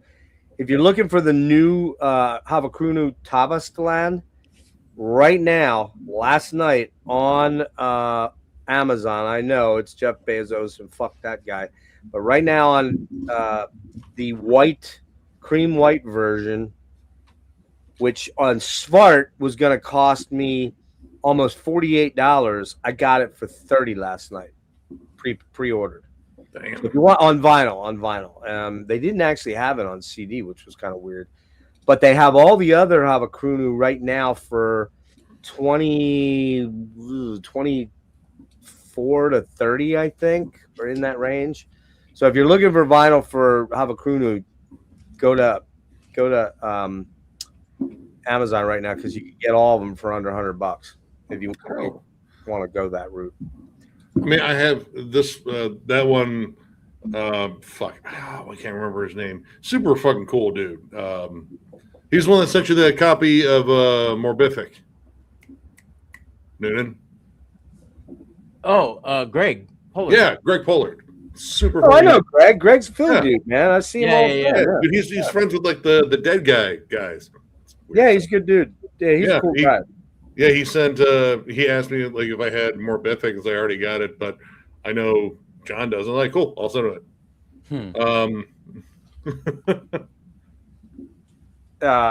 What's his name?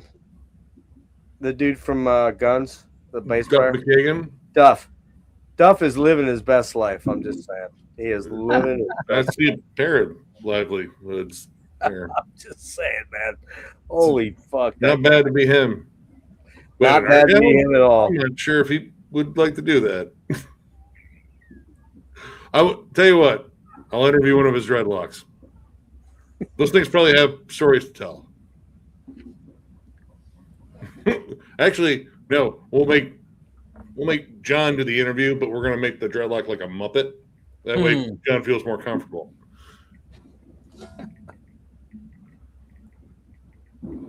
Yeah, that Morbific album's fucking gross. Man. Yeah, that's pretty crazy, man. Chris Barnes interview. Who, me? Yeah, there you go. I think they're pitching that to us, but you know what? The interview guy, that's Jeff there. I'm pretty sure those two could have a conversation. Hey, Chris, what's up, man? Does he still have the dreads? You'll be able to smell the rank right through the stream. Yeah, I'm pretty sure I probably would. Yeah. Does he still have the dreads? Didn't he cut those off? I don't know. I heard he quit smoking weed.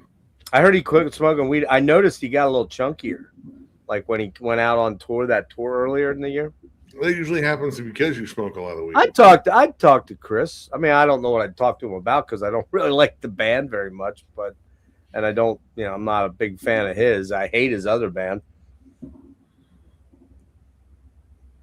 Yeah, they've been dipped in the toilet. Yeah, for sure. I'm pretty sure everything about it just there's gonna be like this profound reek of old bong water. Old bong water. Yeah, no, I would talk to him. I mean, there's really the only people I don't have any interest in talking about, and I don't want to get into it here, but I wouldn't talk to anybody that's like a super Trumper. So somebody like Barnes, I gather, is a kind of a conspiracy there. It's like honestly, like, all right, Barnes' vocal cords are fucking shot. Honestly, everyone's got a podcast these days. He could actually do a podcast, and you know what? It might be successful. I mean, he's been in the whole death metal game. Oh yeah, man. Yeah, it's essentially the start. We can get you connected with the dude from Violence. There you go. That's a guy that I don't want to have on my show. Yeah. And the irony of that is that I saw. Well, no, I saw those guys back on the 7th. I saw Death Angel and Violence, and I'm not gonna lie, Violence live wasn't terrible. They got a bunch of veteran dudes. They got Zetro's kid on drums, great drummer. He was great. Ira Black, who's a veteran of a million different bands. But they were good. They were a solid band. But I just have a tough time with that guy. Oh shit! Oh shit! What's up? Hey, what's going on? Whoa, yeah. Sorry, I didn't mean to crash the party. Keep talking. Oh no, no, We're all right. We're talking about the glories of Chris Barnes and how he should have his own podcast. I think his first interview should be Corpse Grinder, just to make it hella awkward. Oh, that'd be great. I would watch. Like, so you stole my fucking job, cocksucker. I mean, welcome to my show. This is my first guest. He'd be all right. There's all kinds of people this year. Yeah, Jeff, Oh, Rick, have man. you guys ever met Scott? THC, What's up, cheers. Scott? How you doing, man? What's up? How's it going? Nice to meet you, Jeff. And the dreadful one, huh? What's that? That's Rick. That's Rick. Ah, Fellow YouTubers. if it's on my license, it's valid. Damn it. He likes to go incognito because all the chicks that follow him around. I'm like McKagan on the porch. You don't know. Feel that. Let's Feel that. give you a question. Nah, I really don't. I mean, Did you get a captain at MDF? mm-mm. Dude, their set crushed. I heard they were killer, and I know Caton was fucking a madman. He was out crowd surfing and shit. Yeah, we watched it. It was like, holy I don't- shit, this is nuts. I don't dislike that band, but I don't. It's not a band I've connected deeply with. I mean, for me, being the age of a lot of those thrash guys, I'm more into the singer band. So, Testament and Forbidden are my two. They're my two big, thrash bands, and of course Metallica early on, of course the early stuff. But other than Sadist, I like quite a bit. But I just some of those, I guess you'd call more like second wave band. Death Angel, I like a lot. I do love Death Angel. But I just don't.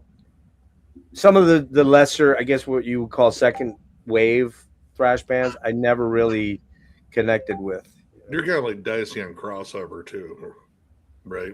What's Like that? more- You're like kind of dicey on crossover too. Like Yeah, more- definitely dicey and crossover. Yeah. I love the.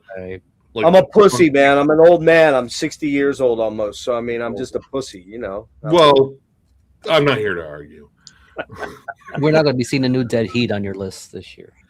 Probably not if I knew. Sometimes, Dude, they the latest one that they just came out with was fine, but the EP that they came out with before I thought was fucking awesome.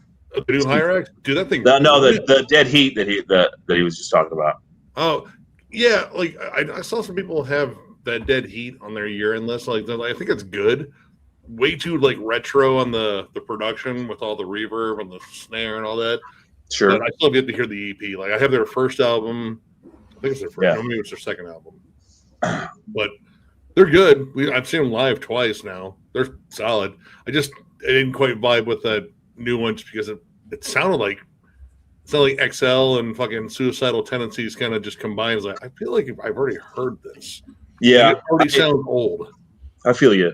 I didn't connect with the new one either, but I liked that EP prior to it. I think last year or something like that. I'm gonna hunt that one down because there were some people that, oh dude, you gotta check out that fucking EP. Yeah. So what you been up to, man? Well, tonight, New Year's with the wife and everything. You know what I'm saying? That's why I chimed in late. But I mean, I don't know, man. Actually, Scott, we don't know. We're all single, and we've all been single for a long time. So we don't really know what that's like. Would you like to talk about that, Scott? No, it was terrible. Yeah. No. I'm a veteran of two, ex-wives. So Oh, there you go. I got one of those too. So hey, I know a little bit. just busting your balls, man. That was fun. But yeah, I don't know. I mean, other than that, man, I've just been skateboarding a lot, trying to up my game on guitar. I've been taking like theory lessons and shit like that, trying to get real as fuck, Ooh. trying to be an adult about the whole thing, Oh man, I hear that. which is a little rough, sorta, because I'm like, I don't know, whatever. It's a whole thing, but and then we got like a whole Rituals got like a whole album written, and we're just kind of waiting for the holidays to get over with so we can get that fucking thing recorded. So, Fuck yeah. How long have you been playing, dude? I mean, It's more than 25 years, I guess. 20, you know, Yeah, I'm approaching 40. I'll be close to 40, and man, I still don't get theory. Like I try to get it, and it's like talking fucking Japanese. It's like, why can't I get this? It's not. I mean, I get thirds and fifths and sevenths and shit, It's all the but math. I just don't get it to put into practice for me because I've been playing so long that it doesn't really help me. I think, you know. yeah. Well, it's kind of gotten me out of my element. But one of the worst things about it for me is that, or at least right now I'm in the middle of it, is I've been holding my pick fucking backwards the whole fucking time. Really? And so he's got me like, and it's been like disappointing over the years. So I haven't got quite the attack that I want, and it's not as crystal clear as I wanted, and whatever. So I've been disappointed with it. So I'm trying to like be like, all right, you know, let's get real here, right? And but like I'm having to hold it completely different, and it's fucking, dude, it's just fucking with me, dude. I'm having Trying to put in time. trying to change your grip is very difficult when you've been doing it for a long time, man. It's Yeah, dude. Yeah. you know too, man. Like I mean, like I said, I've been playing a long time, and I'm a pretty good guitar player, and I just always fall into those same things that I do. Like when I write, it's like I always try to do weird, stretchy chord things to make me think outside the box, you know, Me too. worthy and shit and stuff. But it's like I always end up writing. Fuck, that's the same riff I wrote 3 months ago. That's yeah. I mean, that's kind of why. Well, I don't know, man. There's several reasons why I did this, but one is to kind of get out of my element. Like, kind of like you're saying, it's just like I have been kind of doing the same thing, and I do sit down and I do the same shit, and it's like, I don't know. I just even just to like kind of rearrange my brain a little bit and maybe get some new, fresh ideas or whatever.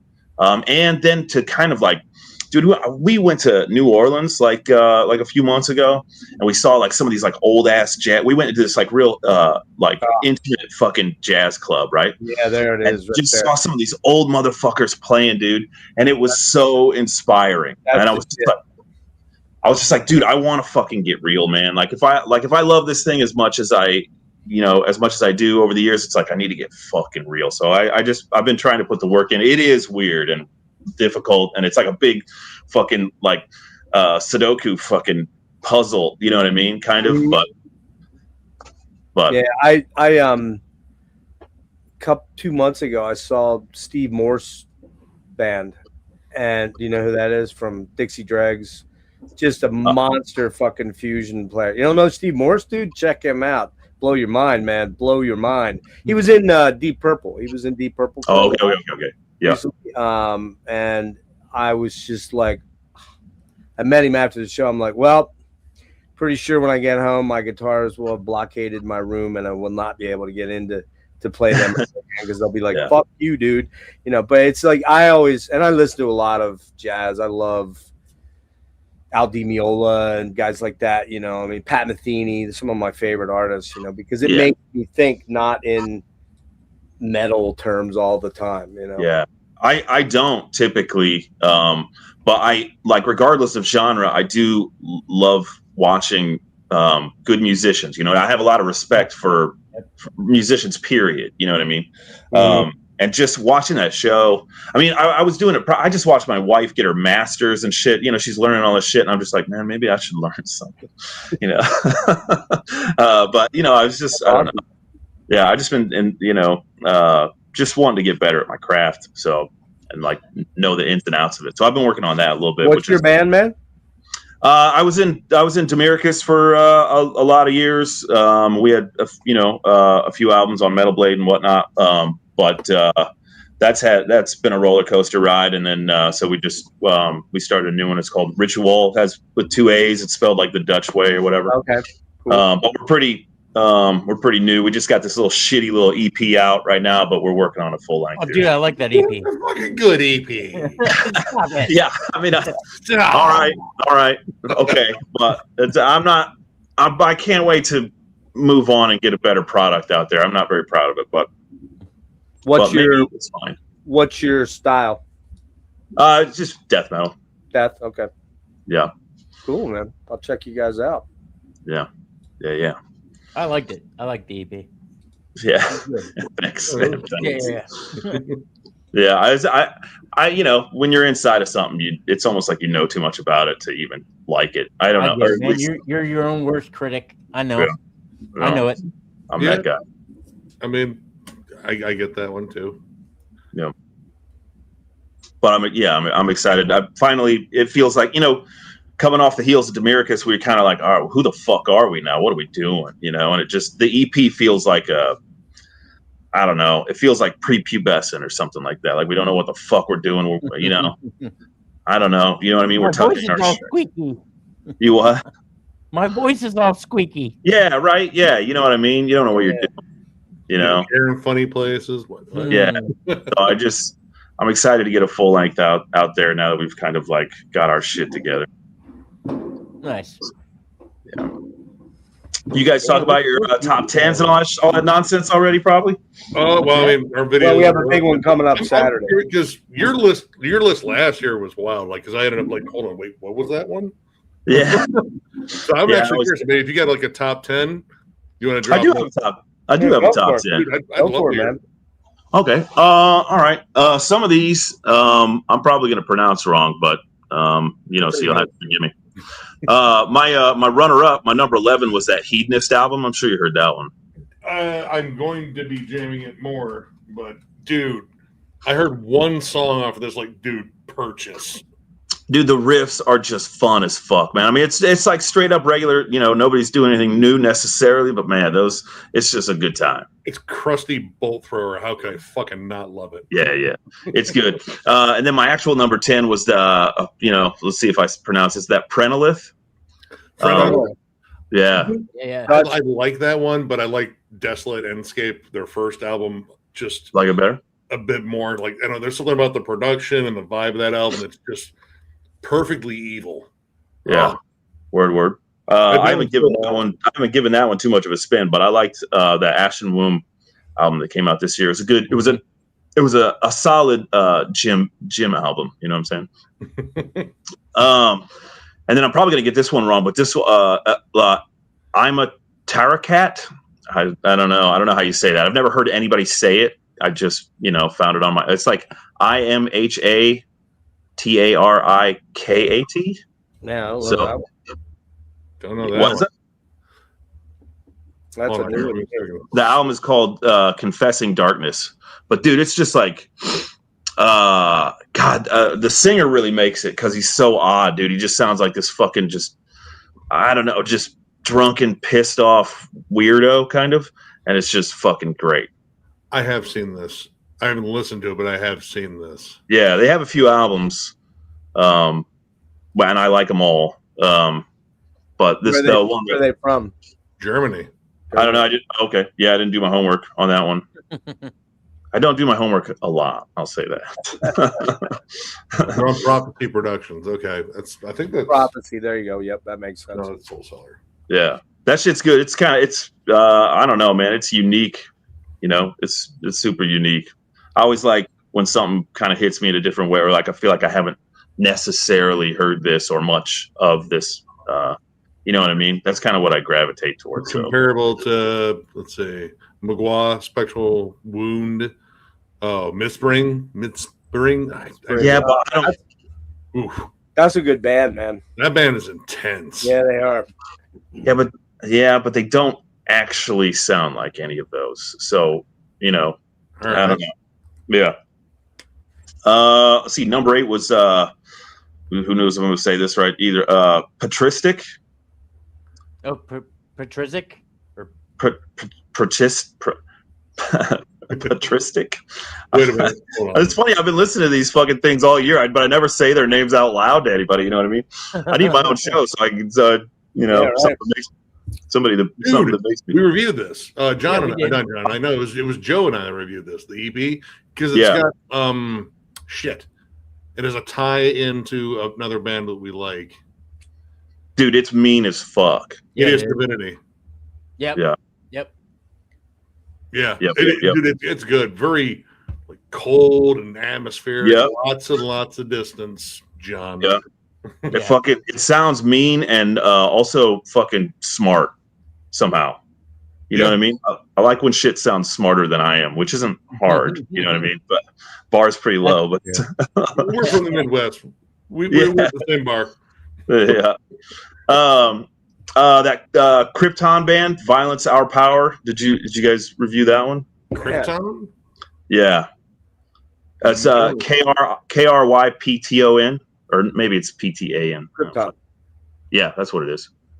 KRYPTAN. You're coming up with some ones I've never even heard of. Wow. Yeah, I don't know, man. I got my phone set up in this way where when I open up my browser, it just all my bookmarks are just fucking review sites, right? Okay. So every night, dude, I go to sleep and I'm like, all right, night, hun, and then I'm like, and I just check shit out, you know, because I'm always on the search, you know what I'm saying? Oh, we all I get it. Yeah, totally get it. I don't know how to describe that Krypton band necessarily, but it struck me as really good. I love the singer. The singer really kind of pulls it home for me. This next one, they just played here. They're from Cincinnati. That Valdrin. Killer, dude. There you go. Apex Violator. I just hung out with those guys. They're good friends of mine. They're awesome guys. I know. It's good to hear too, because there was a fucking gnarly ass snowstorm and I couldn't go to the fucking show. Where are you at? In Indianapolis. Okay. They just played here like 2 weekends ago or something like that. I saw them in Baltimore. I actually helped them load in and load out. They're good buds. We took them to dinner. That Apex Violator is fucking savage, but it's so melodic yet. But it's just so good, man. I mean, all their stuff is great. They are slept on way, way, way, way too much. Yeah, I kind of agree, but like I feel like this EP that they came out with was so much more fucking mean than anything that they had done previously. I agree. It's definitely meaner than the last album. There's no question. Although, what's the one, the dark red black album? Something of Effigies of Nightmares. It's more in that vein. But this new one, Apex Violator, is like, it's savage. It's savage. It's fucking savage. I know. Luckily, Dustin did go and he picked me up the EP on vinyl. So, nice. Yeah, unsolicited too. He's just like, dude, I picked this up for you. Like, oh, fucking A, man. But yeah, that shit's fucking I don't know if anybody's listening or whatever, and you haven't checked. That one's gonna be talked about on Saturday when we do. There's a band called Scott, you asked whether we did our things. Nick did his, and Jam and John. Those guys did theirs on their channel, but Rick and I have channels too. Oh no shit! That's what Gas Mask and Hand Grenades is my channel. And awesome. We're doing a big hang on Saturday night with John and Nick and Rick and I don't know 10 or 12 other people, and we're all doing our top 25 of 25. So it'll go on for about 3 weeks if you want to check it out. Oh, nice. And Valdrin will be in there. Valdrin's definitely in my list, no question. Yeah. All right, I got a few more here. This one I've never heard anybody talk about either, but it's that Labyrinthine Airs. I know that name, but I didn't check that one out. It's kind of, I don't know if it's an album. It might be an EP, but it's kind of a shorter. But dude, that thing, it's like it's like if black metal were like so evil that they just were relaxed about it.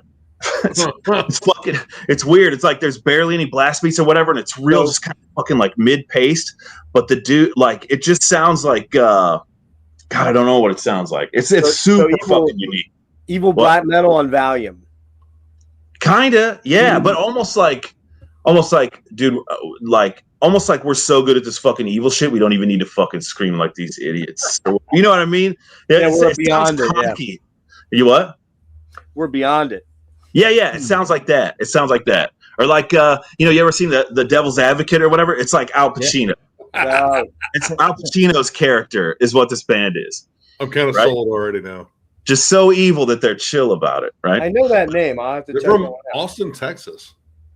Holy shit! No, yeah, okay. All right, yeah. Void Hanger's pretty solid, dude. If you guys haven't listened to that, throw that in because you'll be like, it'll be like it's catchy and shit too, but it'll be so unique. You'll be like, you'll have a hard time ignoring it. That shit's dope, dude. All right. That crippling alcoholism band I thought was fucking awesome. That release, I don't know if it's probably not metal necessarily, but they came out with an album called Cam Girl that I thought was super unique too. I heard rumblings about that release. I just didn't get around to checking it out. Don't know Yeah, that it's one. really. You what? I don't know that one. Yeah, it's good as hell. That's the second album in a row that's like, dude, it's super unique. There's a lot of keyboards and shit. It's not, like I said, it's not really metal, so I don't know if, but it was like, it landed in my top 4 position just anyways, because it's pretty fucking sick. I'll check it out. Yeah, it's a little weird. It's off the beaten path too, but and then kind of pulling it back into like regular area here, that Pyre band, PYE or PYRE, Where Obscurity Sways. That's a great fucking album too. Just solid fucking like kind of mid-pace sort of death metal with a little bit of thrash in there. That's a fantastic Jim album, I thought. Just ordered that one because I totally fucking forgot about them because I got their album in 2020, Chained to Ossuaries, which fucking love that album. Like it reminds me of like just really good thrashy old school death metal, like a lot of like really Death, Pestilence. Oh wow, Morgoth. Stuff. Great. Yeah, stuff. it's good. Like, songwriting's good. The dude's vocals are perfect. All the guitar parts are like. I mean, you know what I mean? It's not like fucking a mile a minute or whatever, but all those riffs just kind of are like earworms and shit. They're really good at that shit. That was kind of my number 3/number 2. These next two are like my number 1's kind of tie. That Abduction, how do you say this? That Existentialismus. Have you checked out that Abduction band? Mm-mm. Abduction band. Let me check. I don't think so. That album is a couple of different ones. All this does is really kind of. Holy shit! Is that the dude that's in it? Fuck. What is it? No, it's like some dude with a creepy. It looks like woven grass mask. And show us. Hold on here. Share it so we know what we're looking at here. Dude, but what this really solidifies is project, but you know what this really solidifies is that Scott's named. To me, he's literally named 9 albums that I've never heard of before. So, and I listen to a lot of shit. I buy 50, 60 albums a year, and it's kind of crazy that I'm missing. Yeah, get a load of this dude. Yeah. Oh yeah. It's a trip. Oh, it's not showing you blowing it up or whatever. There might be like, how many albums? Looks like it's got a couple albums. It's been around for a while. Looks like. Yeah, but this last one is fucking. Dude, I don't know, man. Like I was saying earlier, it just sounds like black metal that's like smarter than I'll ever be. There's something about it that's just like, oh, these dudes know more about stuff than I do, for sure. That's a weird thing to say, but like, I don't know. It sounds like I just imagine like a black metal band full of like scholars. Yeah, everyone's very well read and smoking pipes. Yeah, and I walk into the room and they're talking about something fucking super important and I can't chime in at all. You know what I mean? Well, I'm not supposed to be in this room. Okay. Yeah. Could you please hand me my smoking jacket after I behead this person? You found the room at the fucking like Eyes Wide Shut fuck party where all the intellectuals hide out. I'm not supposed to be. I'm just gonna go fuck a prostitute. I'm sorry, bad. And I'm just like I'm just over here talking about like kick flips or something. England. Interesting. Yeah, but that whole fucking album is perfect all the way through. You can just they have like clean singing parts that are just fucking classy as shit. It just sounds exactly like they know what they're fucking doing. It's pretty sick, and it sounds just like I don't know, man. I don't know if it's like I wouldn't say it's like necessarily avant-garde, but it's not like typical black metal where it's just I don't know, man. They know how to mix it up and all kinds of shit. It's just good as fuck, solid.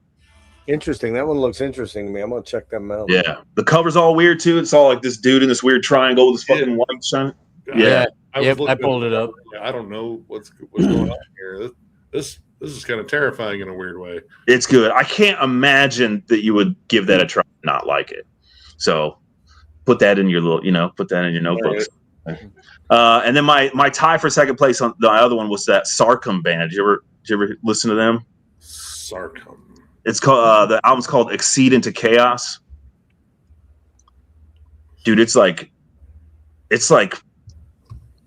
punk black metal kind of, but the dude's vocals just bring it home, dude. You just believe. I can't really. I don't really have much to add except for that because it's really just like fucking just punk ass black metal. Yeah, it's crazy that all those albums and I've only heard of one. Scott does that every time we bring him on. He talks about bands I've never heard of. Because like he always brings up some shit that like, dude, I've never heard of that. Oh my god, this was written by demons? It's amazing. It's amazing. I will say, yeah, it's not.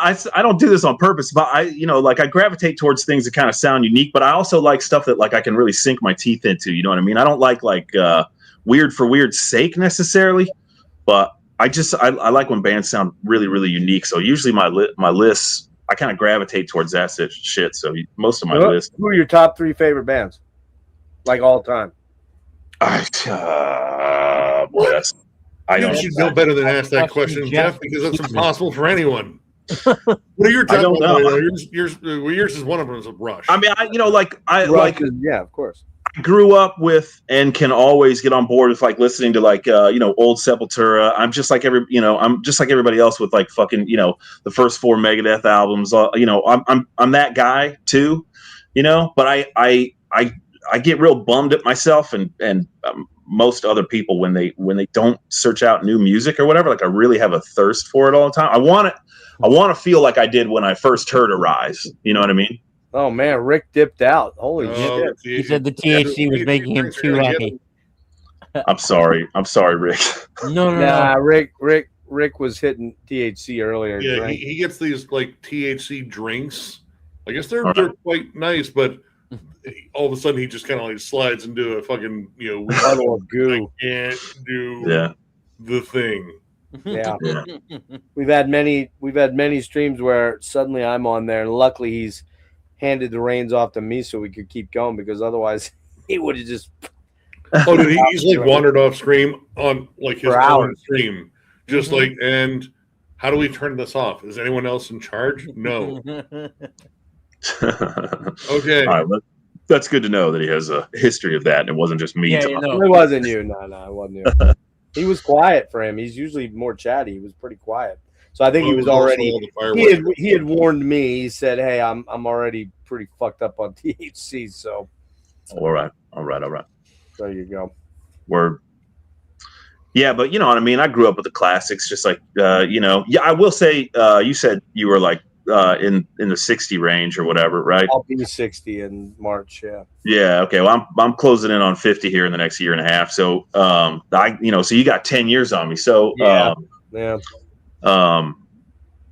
funny thing is though, that, like for me, I'm pretty much a child of the mid to late 70s and the 80s. So for me, metal kind of begins and ends with the standbys, Sabbath, Priest, Maiden, the new wave of British heavy metal stuff, maybe some like outliers like Budgie, that kind of stuff in the 70s. Yeah. And then for me, I really lock in the early 80s and the thrash stuff. That's where I'm a pushing 20 guy, mid teenager into being almost 20. So, those are the bands, the Sabotages, the hair metal, Rat, the Crew, those kind of bands, which I don't listen to a lot of that stuff anymore. I still love Doc, and I still like a lot of Rat because that's just in my DNA. But Maiden, Priest, those classic 80s albums, late 70s albums are my shit. But then, of course, with thrash then comes the heavier. And then that kind of set me on the path to find heavier. So then it's Venom, it's Motorhead, it's it's that kind of stuff. Then it's Bathory, then it's first wave black metal, then it's that kind of stuff. So that's kind of where I'm at. I mean, I love stuff like Gorguts and Blue Das Nord and John's a lot of that kind of stuff. But at the same point in time, if you come to me and we're like, what's your favorite band? Well, it's Rush. No one will ever replace them being my favorite band.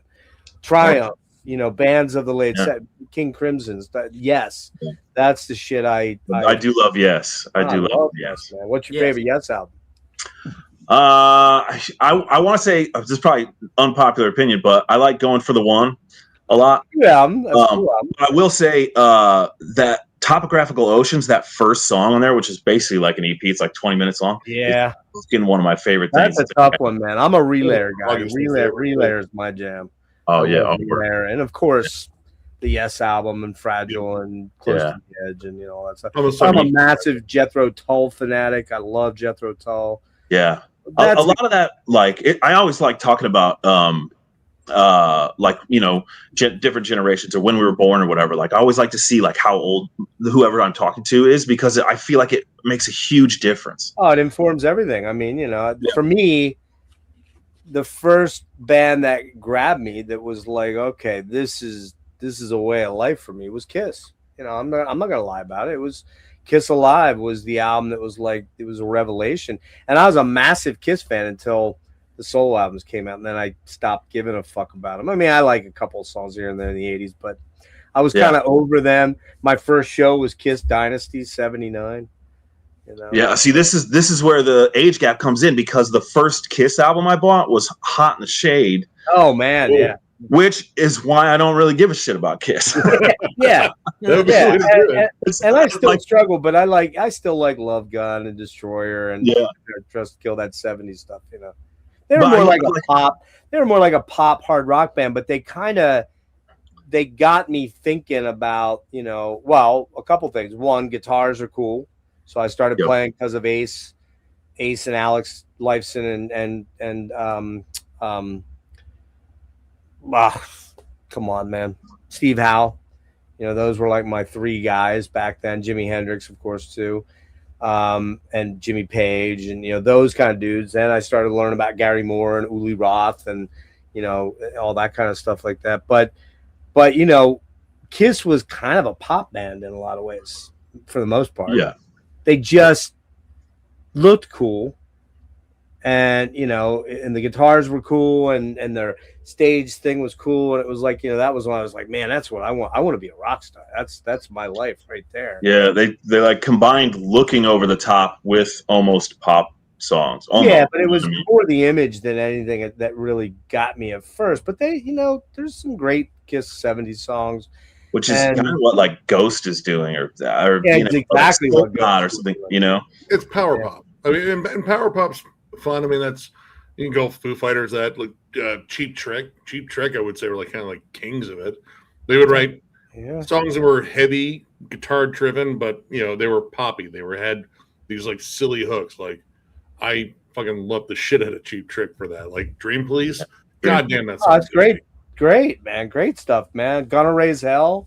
Yeah. There's some killer. I was a big Cheap Trick fan, man. Heavy Metal soundtrack.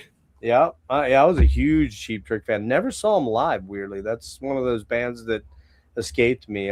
They just put out an album, I think. I think they did. Yeah. Not really interested in that nowadays. Robin Zander still sounds pretty good for his age, though. I got to give him credit. Like he's like a cheaper trick. But I mean, here's the thing. Like, you guys know this, Nick. I dropped a fucking insane amount of money for the Rush reunion shows because I had to go. There's no way I could miss that. And then Triumph announces they're coming out, and I'm like, what the fuck, with Phil X and Todd Kearns and all that. I'm like, time to decide which is your least favorite testicle. Well, they don't get a whole lot of use these days. All right, well, that should be an easy pick then. It was easy, yeah. I just sold them on the black market for lots of money. But yeah, I mean, that's but if somebody had asked here, what's y'all's favorite show you went to this year? Man, MDF. Hard. Yeah, MDF was hard to beat. It was fucking good, man. Emperor and Agalloch was killer out in San Francisco. I went to. That was a, amazing show. I saw Emperor with Woods in the Throne Room, Wolves in the Throne Room in DC. They were killer. Man, you talk about great. Scott, do you know Black Curse? They came out with an album a few years ago that I gave a chance, but I haven't dove in. No. Yeah, you should check them out if you like really fucking caustic, insane, heavy, out there shit. Did they drop have they dropped one sooner than that? No, last year. That was last year, like last early year, April. Yeah. Okay. I don't know, man. There's just so many shows. I went to a fuck ton of shows. That's not going to be that way this year. I don't Corner think. tour with Deceased was really solid. Yo, dude, yeah, I saw them too. That was awesome. Corner. Yeah, we were at the same show. Yeah. Yeah. We Yep. drove all. Yeah, Dude, that was absolutely. And we got to hear one of the new songs. Was oh shit. That was It's like one of my Russian favorite Lamb. shows. That's true. Yeah. Fun. Dude, it's hard for me to answer that question because my memory's so fucking terrible. I don't even know what shows I went to. So you know what I mean? Dude, I will. I was gonna say, dude, that show was awesome. Now that you say that, Oh, yeah. I remember that I was there. Dude, I had never seen either one of those before, and I also hadn't either. didn't. And I didn't know that I was going to like this new Corner album as much as I do. Oh, I love it. I know, I know, and isn't that fucking surprising? Doesn't that surprise everybody? I mean, it is maybe like all right. I don't think Grin was a bad album, but in terms of like a leaving off point for the band, like it's not nearly as good as like like a lot of the other classic ones. I started with Mental Vortex, and this is the closest. So did I. Yeah. Yeah. I didn't. Oh, I don't think I was worried too much about it because Tommy's a fucking riff god, so I didn't really. dude, think, he's a guitar god. Like he's Yeah. he's not just like the riff guy. oh yeah, His Huge lead riff work god. is so Yeah. well phrased. A lot of atmosphere to his stuff. I mean, a The lot of riffs are people. catchy. A lot of people kind of grind on the fact that it's too proggy, but that works for me because I'm a prog metal dude, so I love it. I could have. You could have put more. They could have put more prog in there for me. I would have been fine. Yeah, same here. But dude, I don't know, man. The delivery on that thing is fucking great, man. I'm like, oh, I believe you. I don't know. I just, sometimes, man, like, I don't know if that's considered like a reunion album. How long was that gap? It was huge, wasn't it? I think they got back together officially in like 2013, and they were toying with the idea of recording something, but they were doing like live shows again. Kind of getting back in the swing of it. And then we didn't hear about it until MDF 2022 because they played at the Edison lot. Yep. And Ron Royce brought it up and like, hey, we're thinking about actually recording a new Corner album. What'd you guys think about that? Like, everyone's like, all right, fucking shit, I'd sell my dick. Yeah. So my dick. That's what John said. He Is screamed. that what you were thinking, Nick? I think that's what you were thinking. I mean, yeah, maybe a testicle. Yeah. But also I was like, maybe you could like talk to the dudes in Demolish and see if they would like to do a follow-up too. Yeah, no shit.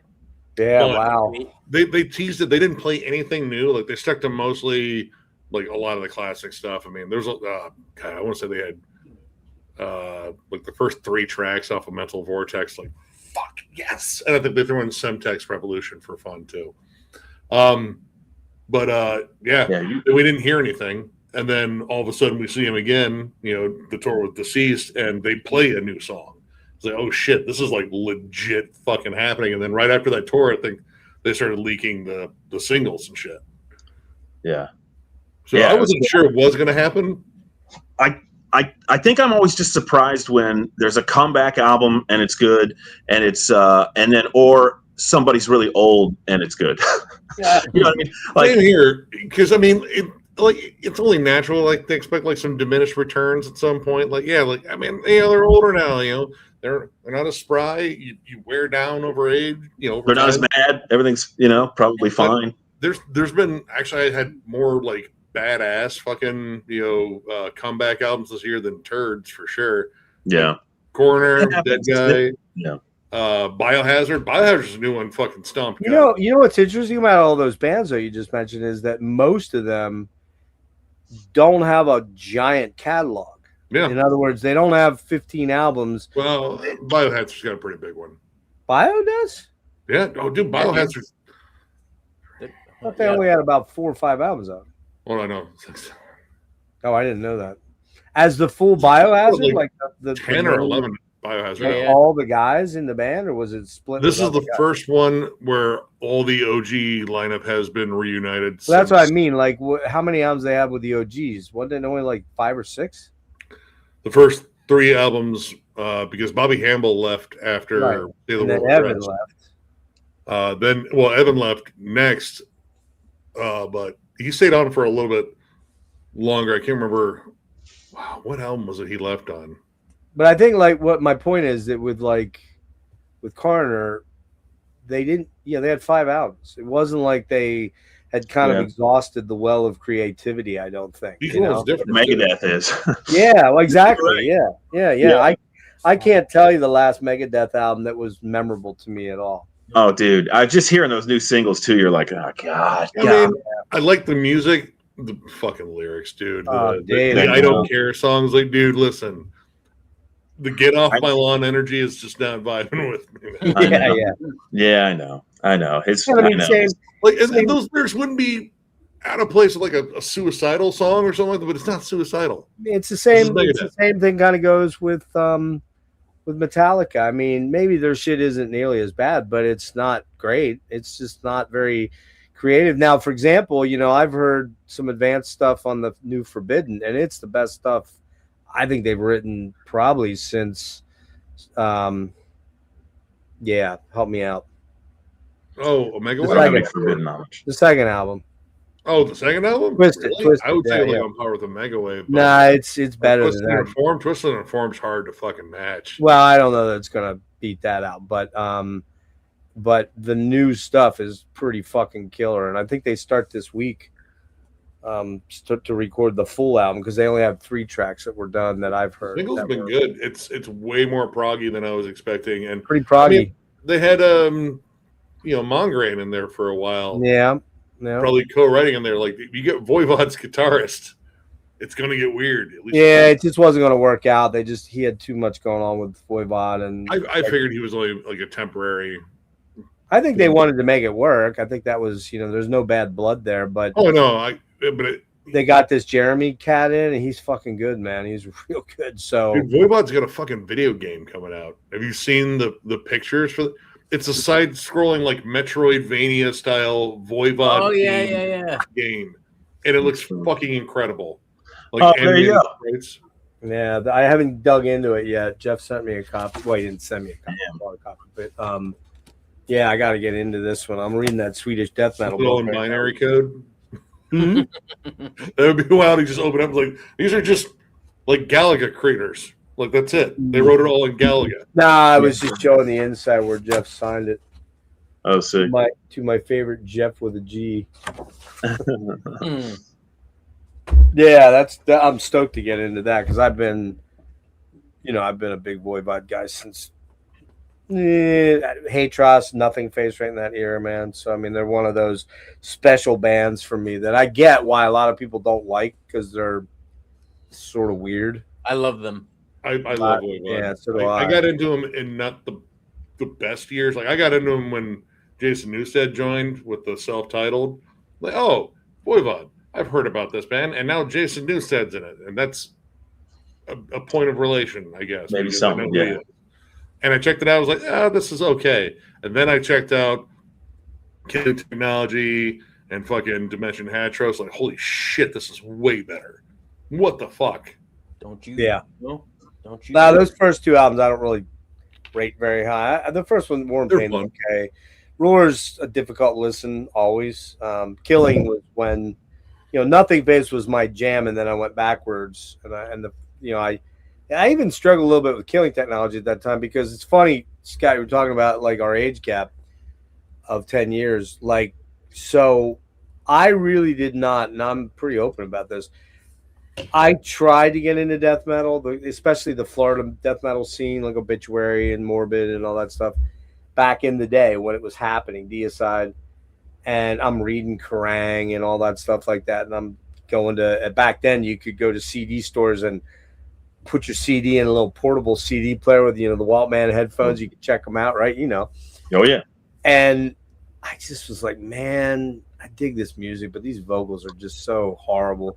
And I couldn't get past it, and it took until a good friend of mine, Stephen Wilson, turned me on to Opeth because he was producing them for Blackwater Park. What the fuck? You know him? Yeah, I know him really well. Yeah, Porcupine Tree. Yeah, we go way back to '99. I didn't know you knew him. What the fuck? Stephen Wilson? Yeah, he knows him. What the fuck? I know him very well. Yeah, I worked for the band in many capacities back in the late '90s, early 2000s. You didn't know that, John? I didn't. No. I mean, was I an official employee of the band? No, but I was kind of the lead marketing guy in the U.S. for them. In a lot It's of ways. funny. You just threw that in there like we were going to be like, oh, yeah, no worries. Yeah, like we were No, but I just mean I didn't want to misconstrue that I was collecting a paycheck. I was not. Yeah. However, when Porcupine Tree was on the ascent in 99, 2000, 2001, in Absentia, all that era, Deadwing, I think I can speak with 1,000,000% certainty that no one saw them as many times as I did, because I was traveling sometimes with the band. I took their merchandise from Philly. When they played Philly, they were going from there to Buffalo and up into Canada. And they had all this merch that they didn't want to pay taxes on, what's that called? Tariffs or whatever. And I took it all home I had a minivan because I had kids, and my girlfriend was there, and she happened to have met me there. And so she took my kids home to my place. I took Porcupine Tree's merchandise home and had it in my fucking garage for like about 10 days. But anyways, I was telling a story. Oh yeah. So Steven, I was kind of turning him on to like industrial, like Frontline Assembly and Skinny Puppy at the time in the 90s, late 90s. And he's like, hey, Jeff, did you ever check out this band Opeth? I'm like, never heard of them. And he's like, well, I'm producing this album. I think it might be in your wheelhouse. And he I don't know if he sent me something or sent me a link or so. I can't remember. This is 2001. And I'm like, oh my God, this fucking music is insanely good. But again, the vocals, the death vocals were like, ugh. But Michael's clean vocals were fucking incredible. And I'm like, and I hit him back. What's that? I said, I feel the exact opposite. Well, I think at the time, Michael's clean vocals were the best in business. And his death growl was his death the growl. best. Oh yeah, The best. one of the best in the world. Well, yeah. At the time, I think he was the best, to be honest with you. It's like classy or something. But I like couldn't. classy. I could not get my head around it.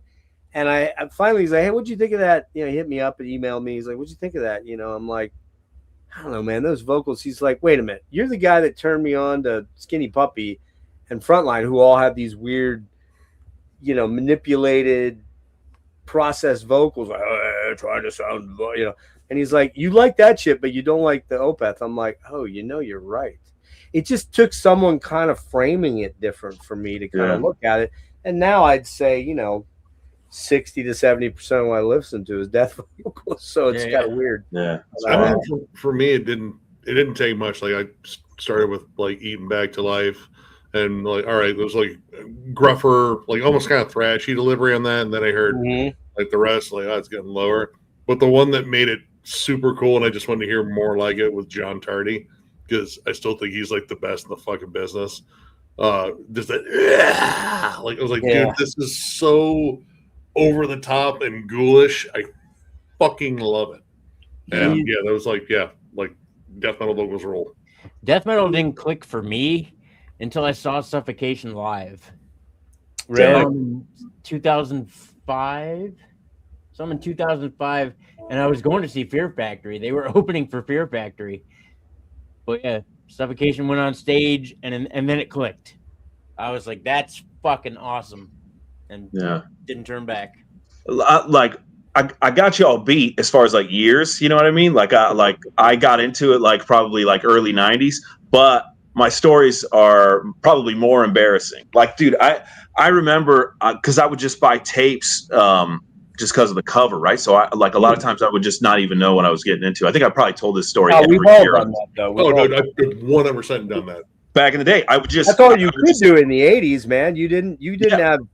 I didn't have CD stores until the 90s. You didn't have CDs until close to the 90s. Yeah. You couldn't go into a record store and throw on a fucking album that you wanted to because they unless they were playing something. So you're just like reading like thanks lists and shit. You're like, oh, they thank Morbid Angel or whatever. So what then you don't shirts are they wearing? What other shirts are they wearing?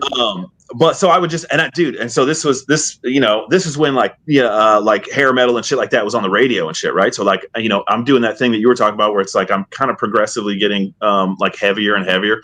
I bought Rain and Blood on tape, not really knowing what I was getting into, right? I was in 6th grade. And I popped it in the fucking, like me and my buddy Vince, right? I popped it in the tape player. That first scream comes on, and I'm just like, oh God. I just hit eject, and I threw it away. Yeah. because I that was makes scared, sense. dude. I was scared. sense, I was like, I'm going to hell. I'm going to hell. This I can't listen to this. First time I listened to Melissa in the summer of '83. My buddy had, and I'm like, dude, is this shit like super satanic? He's like, yeah. I'm like, I don't know, man. I was born a Catholic and raised a Catholic, even though I never went to church. So I'm like, I don't know if I should listen to this. But it took me 18 years to get into the King Diamond, man. It took forever.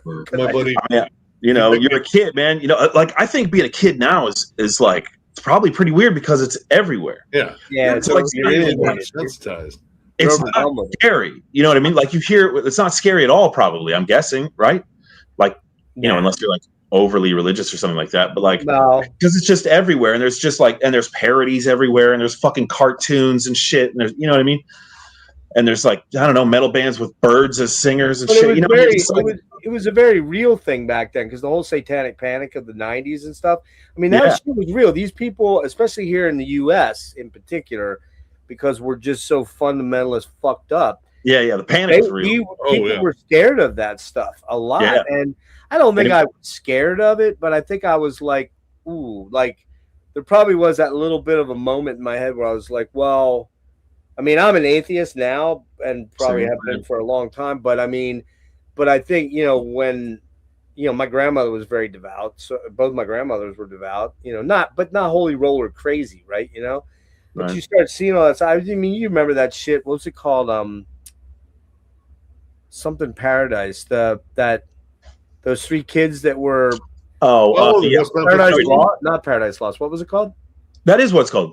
Is it? Yeah, I think so. The West Memphis 3 or whatever. West Memphis 3, yeah. Yeah, and so that kid who's probably about your age, Scott, or maybe a few years older, you know, those kids were put through fucking pure hell because that whole community was so fucking terrified of the satanic panic thing. Yeah, dude. One too many black T-shirts and you're going straight to jail, dude. Exactly. Fuck that. Thank God my Journey shirt in '79 was yellow. They probably would put me in a fucking mental asylum or something. Just so you know, I'm not lying. There's me hanging out with Steven at. Oh yeah, no, I know, I know, but I mean, that's like not Jeff. That's some other long-haired freak. That's me and my fat gut. That was back in October when I saw 3 of the shows, 2 in Philly and 1 in DC, and that's the only one that he let anybody come back and hang, and I was the only guy that got to go back and hang. That's fun. Well, Rick got to go, but Rick was my buddy at the show, and he was like, I don't know if I want to go back and meet him, man. I'm like, dude, just come the fuck back here with me. Yeah. So it was cool. But yeah, we have a long history. We go way back to when nobody really knew who they were, but a bunch of people in the UK, you know, and some in Europe. But they're, you know, like I remember the first show I went to. Well, it was the second show. The first show I saw them at was Nearfest in 2001, which was a big music fest here, like a prog music fest. And the first show they did by themselves in Philly, I think there was like 50 people there, maybe. Yeah. They were only, or his whole thing was only put on my radar because of Opeth. So I found Opeth on like this Firestarter kind of like compilation CD, right? Okay. It was like before I really knew about underground shit, and I just remember I bought that, and it had all these bands I'd never heard of, and Opeth was one of them, and it was a song from Morning Rise. And I loved it, and I started buying all their shit. And that was right around the time when they were releasing what was it Blackwater that he produced, or he produced Blackwater, and then he produced Deliverance. Yeah, and there's a DVD too that used to. Remember when you used to buy a CD and it would come with like Lamentations. Yeah. That's and DVD. You can watch it. Making of and then I think he did some work on. He did work on every one of their albums all the way up to Pale Communion, I think, and then they kind of parted ways. But I mean, they're still him and Mike were bros. But I think Mike kind of wanted to do a different thing. They got Jens Brogren in, and then he sure did. Yeah. So. Jens, I love the prog stuff. I like it. I know a lot of people don't, but I do like it. I wanted to. I really wanted to. Yeah. in Venom Canada or in Canada Venom. There it is. Yeah. I thought that was the best of that era. They did a solid job. It was a little bit heavier. The songs I felt were just a little bit more vibrant. Like Pale Communion bores me to fucking tears. Yeah. Really? I love his guitar playing, like pretty much just all the way, across the board. But I don't enjoy his clean singing enough to really get through a whole album of just that. Wow. Like, I need both parts. I need meat on the guitars too. Like I get it. Like all right, hey, you don't want to do a death metal tone, that's fine. Warm it up. Give it like a little bit of fuzz or something. Give it something. Like they sound so listless. Like they just kind of hang there. Like and we played like Cusp of Eternity live from Pale Communion. It sounded great, but the tone was beefier and heavier. Mhm. Well, live they do sound heavier live. There's no doubt. They were fucking awesome back in October, man. I mean, I've never seen a bad Opeth show, and I've seen them multiple times. Yeah. They crush. Yep. But I don't know. This new one definitely gives me hope moving forward that we have like it doesn't sound like a repeat of previous stuff. It doesn't sound like they're still trying to do the proggy stuff. They found something kind of in the middle. And I couldn't. I liked it. I don't know. It's not like I started with Deliverance. Deliverance is kind of the benchmark. Oh yeah. And pretty much after that was Blackwater Park and Still Life. Dude, I really think like My Arms Your Hearse is where they fucking hit it solid. I really like what's the Perdition? Ghost of Perdition? Is that what it's called? Oh, Ghost Reveries. Yeah, Ghost Reveries. Yeah. I really thought Ghost Reverie was great too, but I think my favorite is My Arms Your Hearse. But I Watershed. I'm a BWP. Watershed. Yep. Still Life guy always. Watershed and Deliverance Too. and Blackwater Park and Ghost Reveries. yeah. A lot of people don't talk about Still Life. I'm surprised a lot of people don't. Moose. That's the only one I actually own on vinyl right now. Amanda? Is Still Life. I love that album, man. Yeah, it's great. The Morris. White Cluster. Oh, God, that's like one of my favorite songs. Godhead's Lament, fucking Serenity Painted Death. Oh, man. When I saw them, I'll never forget, I went to see, the first time I saw them, it was for the Deliverance tour, the Deliverance album. Hey, welcome aboard, guys. And they did, and fucking Arch Enemy opened, and Angela was with them. And I was like mind blown by her, man. I still think that chick is the fucking bomb best death metal female vocalist ever. But they did Serenity, Angela Gasso. But they did Serenity Painted Death and Godhead's Lament and a bunch of Still Life songs, like 3 or 4. Man, those songs live were so fucking killer. Yeah, man. you're right though. No one talks about that album, but it is good. No, they don't. It's right in the little area too, where they were just killing it. Well, I mean, Blackwater was what really put them on the map of the wider sphere. My Arms Your Hearse though was the one that launched them into a whole new. That was where they started to move into the direction. But I love Morning Rise, man. It's got some. I love Morning Rise too, and I don't mind Orchid either. Really there's something cool about it. There's a vibe to Morning Rise that I just I don't know that like there's some kind of unique vibe. Night in Silent Water, man. That song fucking Advent. I think Advent. It's very dirgy. That's April, why. April, kind of dirty. It's very unique. It just makes me feel just I don't know, like just different than any other album. They put the ballad. What's the ballad? Not Face of Melinda. It's the other one. What's it called? To Bid You Farewell. Like what metal band does that? Like what really evil metal band does it To Bid You Farewell on that other album? On the rest of that album, Peaceful bands. I like that one's probably the one that I think lines up a little bit more with like, My Dying Bride, Paradise Lost, and Anathema, the heavier Anathema stuff. Yeah. So like there's a definite different vibe about that one, but My Arms Your Hearse, like it almost sounded like a different band. Yeah, like, I love it. Everything was like much more like technical. Like, dude, Demon of the Falls. I mean, fuck, dude. That fucker hits, dude. Oh, yeah, dude. Like when he gets into the whole like Demon of the Falls, fuck, we're gonna throw something. Yeah. I'll be seeing them in 5 weeks, man. So I'm kind of, and I forgot. I actually doing forgot. that death metal. I forgot that Catatonia is opening for them. Now that's kind of a shame because I really hated that new Catatonia album. All right, I didn't hate it, but it was one of my most disappointing albums this year because Skyboy to Stars was fucking brilliant. I love that album. Mm-hmm. I did like that album, but it didn't stick for long. Oh, dude, I jammed the fuck out of it. I bought it twice because I saw Really? there's a special edition with another song. Oh, I get it. I'm stupid. I always feel like buying my favorite albums twice. You Like know when you know you have it at home, and then you go to the record store and you're like, "Oh, here it is." I only do it on the vinyl and CD. I typically don't buy multiple But copies. the thing was, like, the weird thing about that album, I brought it up in the video, is like, all right, Anders' Nice Room was becoming less and less part of the writing process, and that took place around City Burials. Mm-hmm. So City Burials, he wasn't writing as much, less stuff he was probably writing on Skyboy to Stars, I imagine.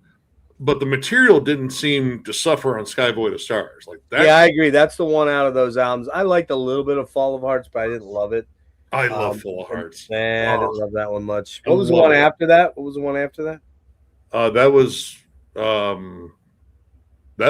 City Burials, I believe. Yeah, it was Yeah. City Barrels. Yeah, That one I that didn't care for that. not good. Yeah, But yeah, like um, they made a big deal about Anders leaving, which is a big deal. He was like a big part of the writing process in terms of Catatonia. But this new those album, were the two OGs that were left. yeah, but this new one really felt like the writing suffered, like it was struggling. Mhm.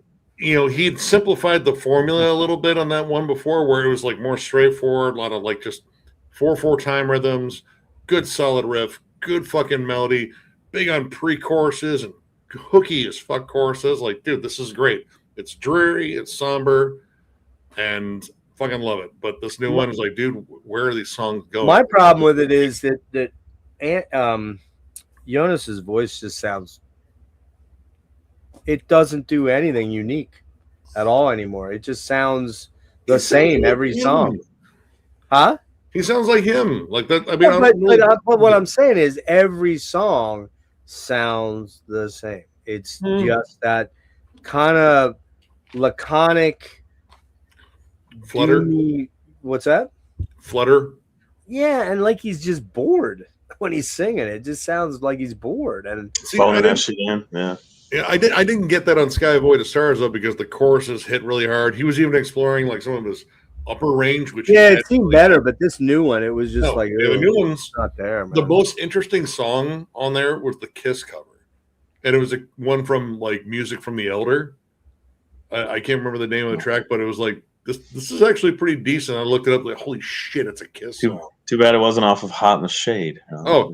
I don't know if that would have vibed right, but he probably would have done it anyway. I don't know. Ramon's asking which album is the best one to start with. You're probably going to get a different one from all of us. I would start with Still Life or Blackwater Park. Oh, the Opeth album. I mean, God, I would say personally, I would say My Arms Your Hearse. But the first two songs on Ghost Reverie, I think are fucking.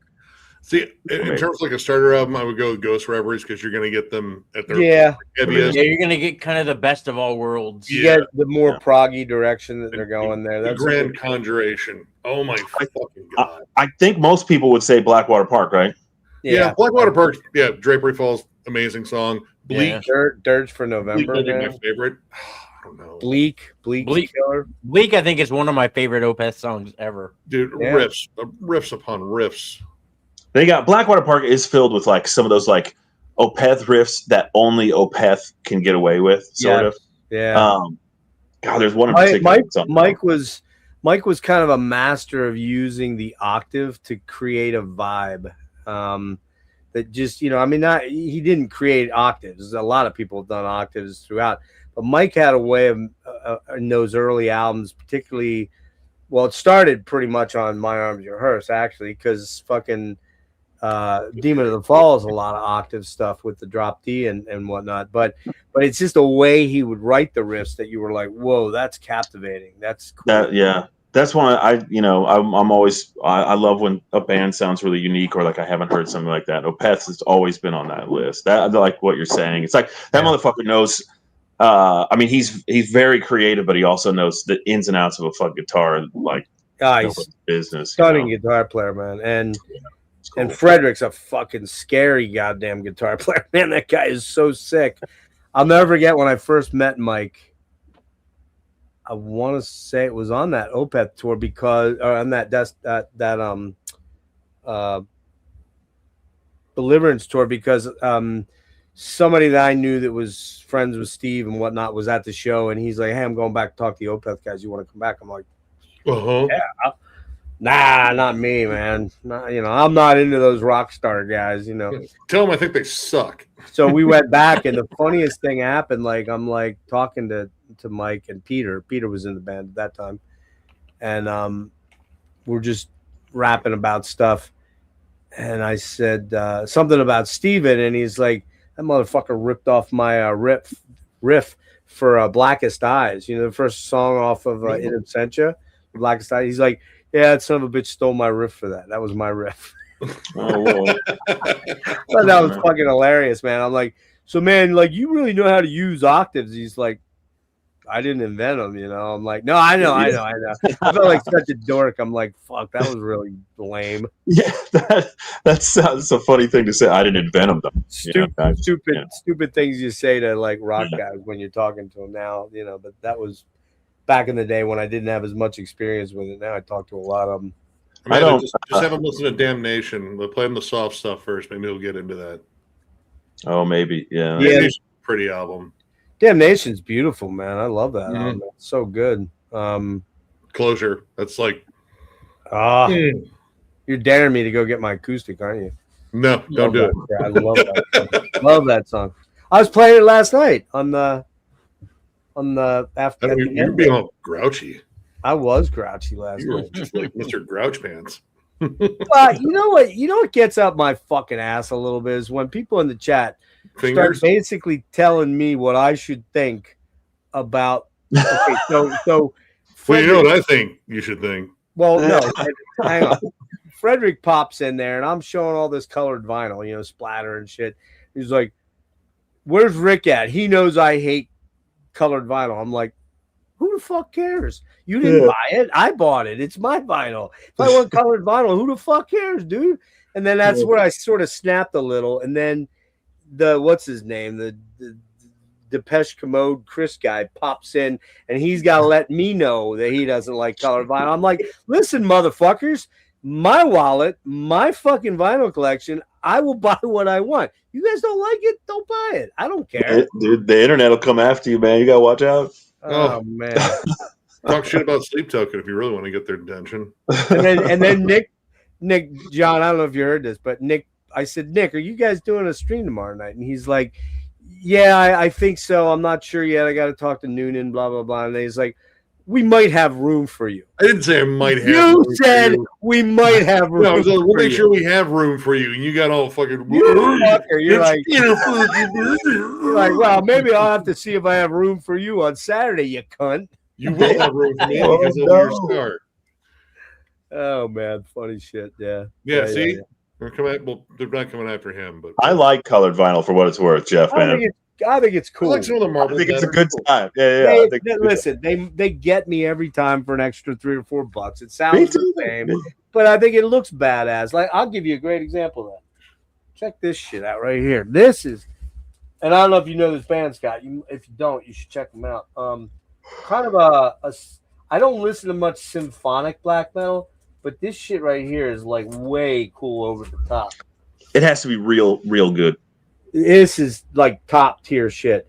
First album, it's a band called Haymad, Haymad, Hamad. Okay. And the album's called Hamad. Haimad, Swedish band, where the night rode across the north. And there it is. Yeah, and this is the super limited one. I paid way too much money to get this from fucking Sweden.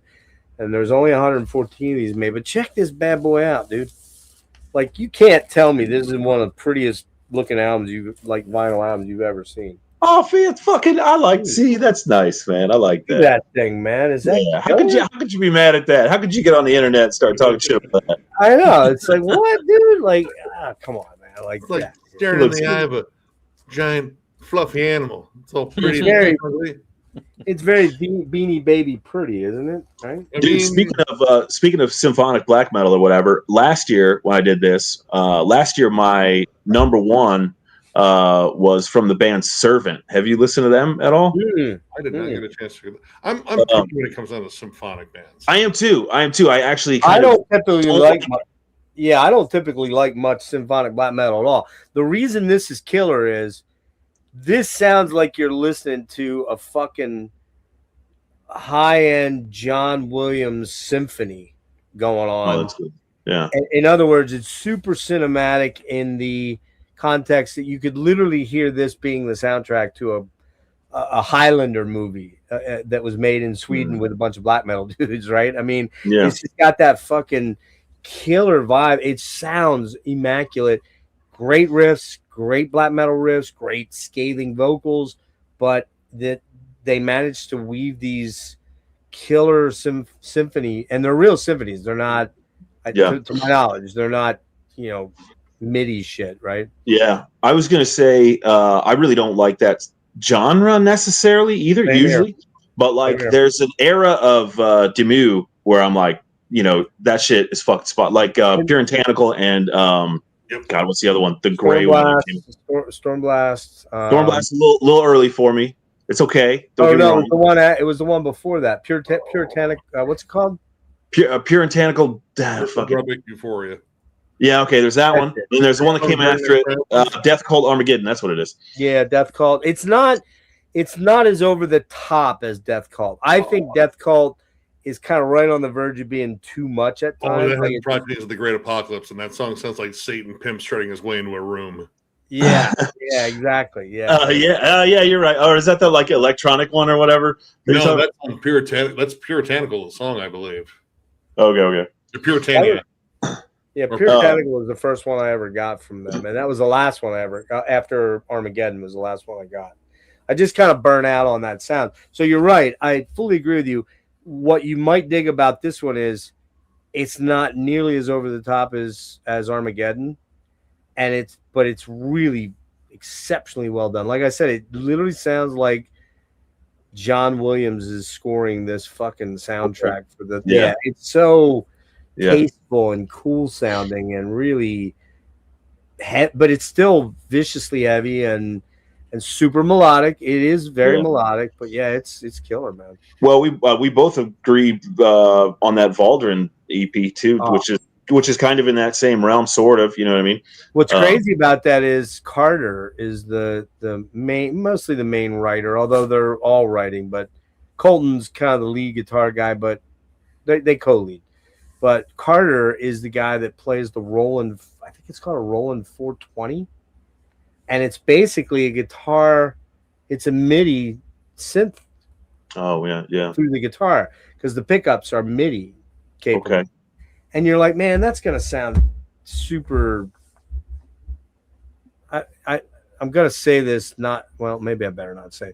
This is gonna sound super weak. All right, I'm not gonna say the G word, but you know what I'm thinking.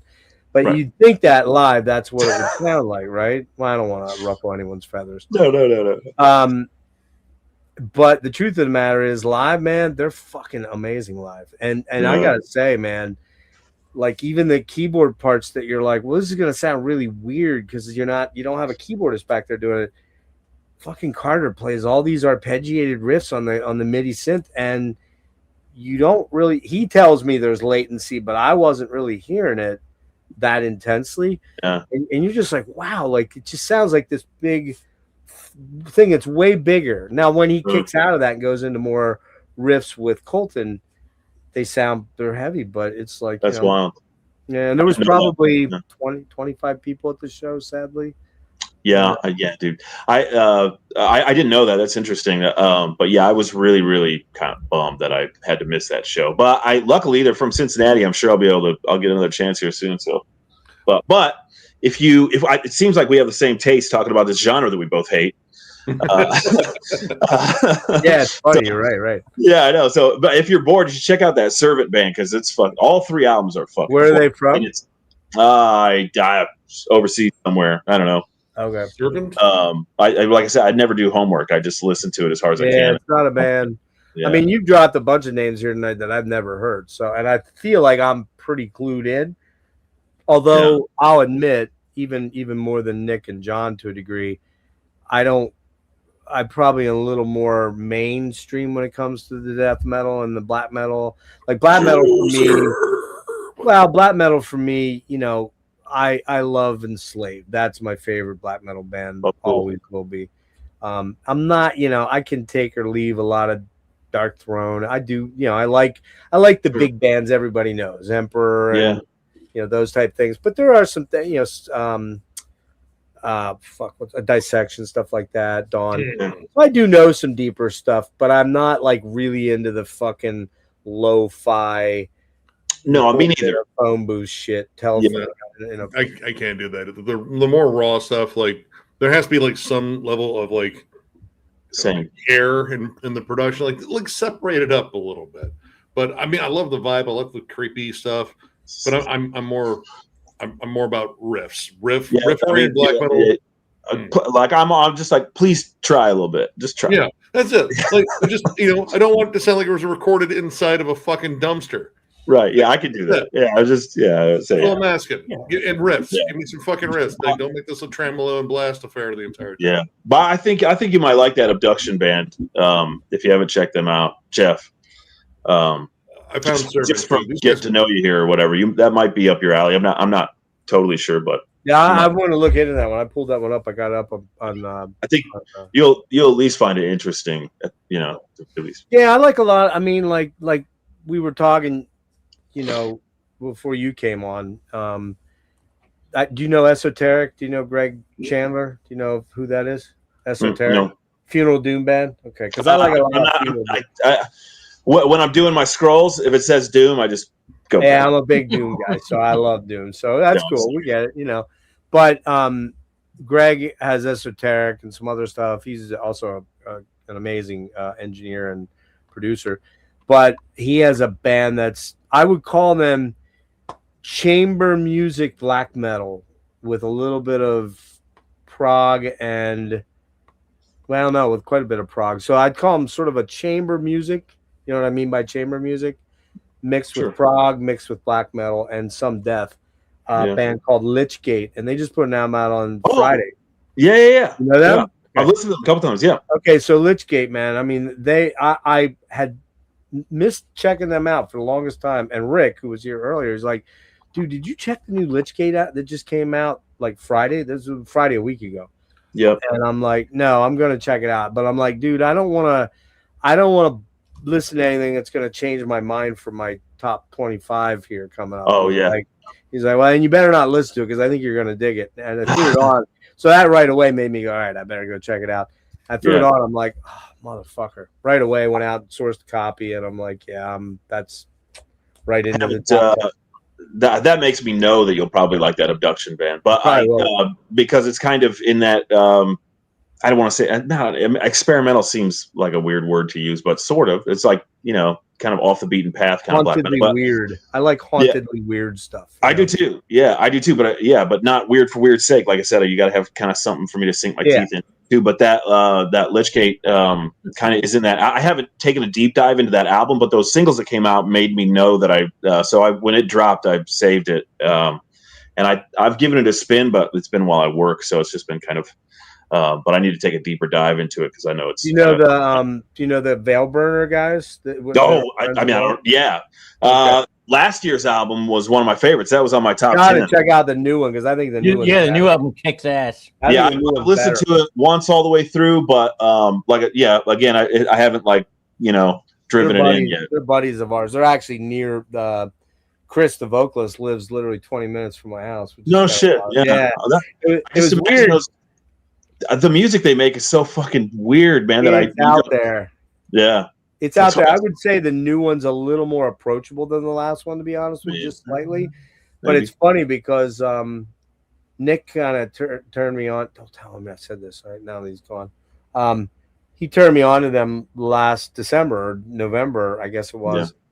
And I'm looking. He goes, "They're from somewhere in PA," and I'm like, "I never heard of them." And then I pull up their Facebook page, and I'm like, holy fuck, that's Sam Lewis Park. That's like fucking 10 minutes from my house. Yeah.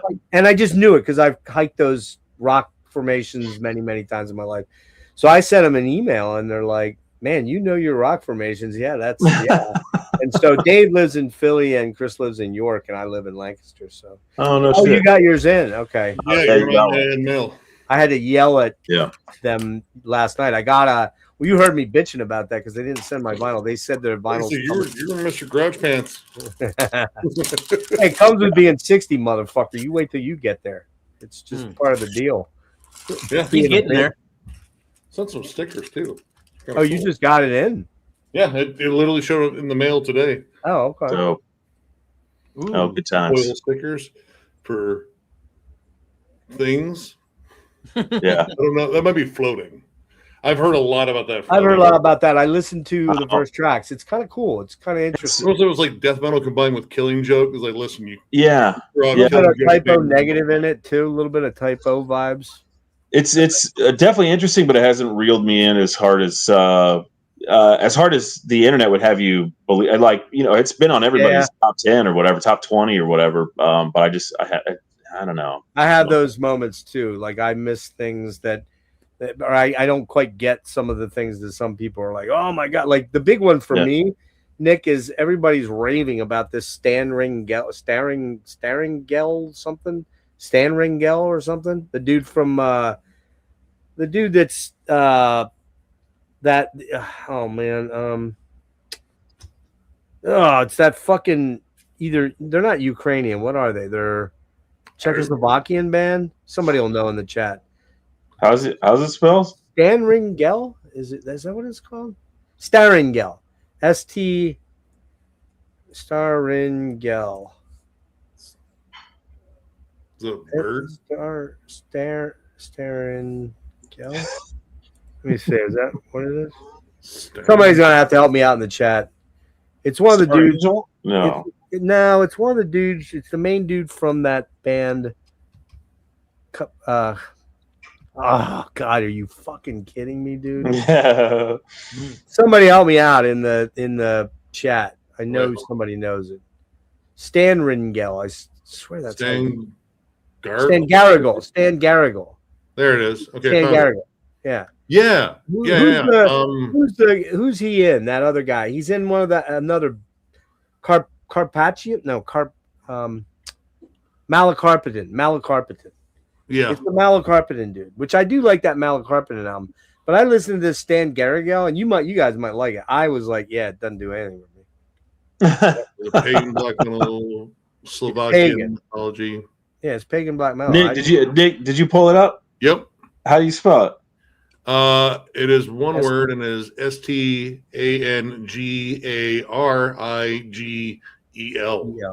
And everybody's been raving about this album. Fuck, I don't know. I think it only came out like Tribornu Horu. Yeah, forget pronouncing the name of it. I don't know. I'm afraid if I say that too many times, my furniture is going to start floating. Yeah,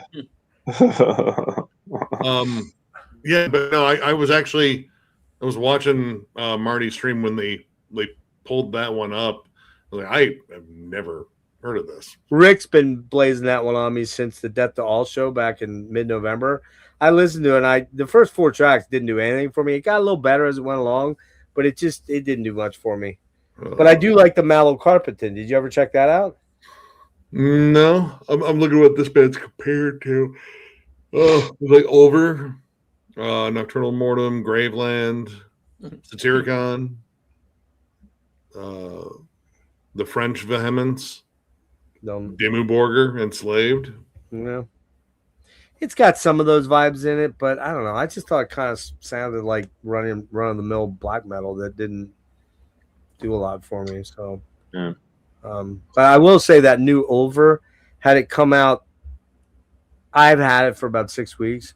Had it come out like 6 weeks ago, and I could have gotten a physical. You can't get physical till February, and they released it today in full. But I had a promo.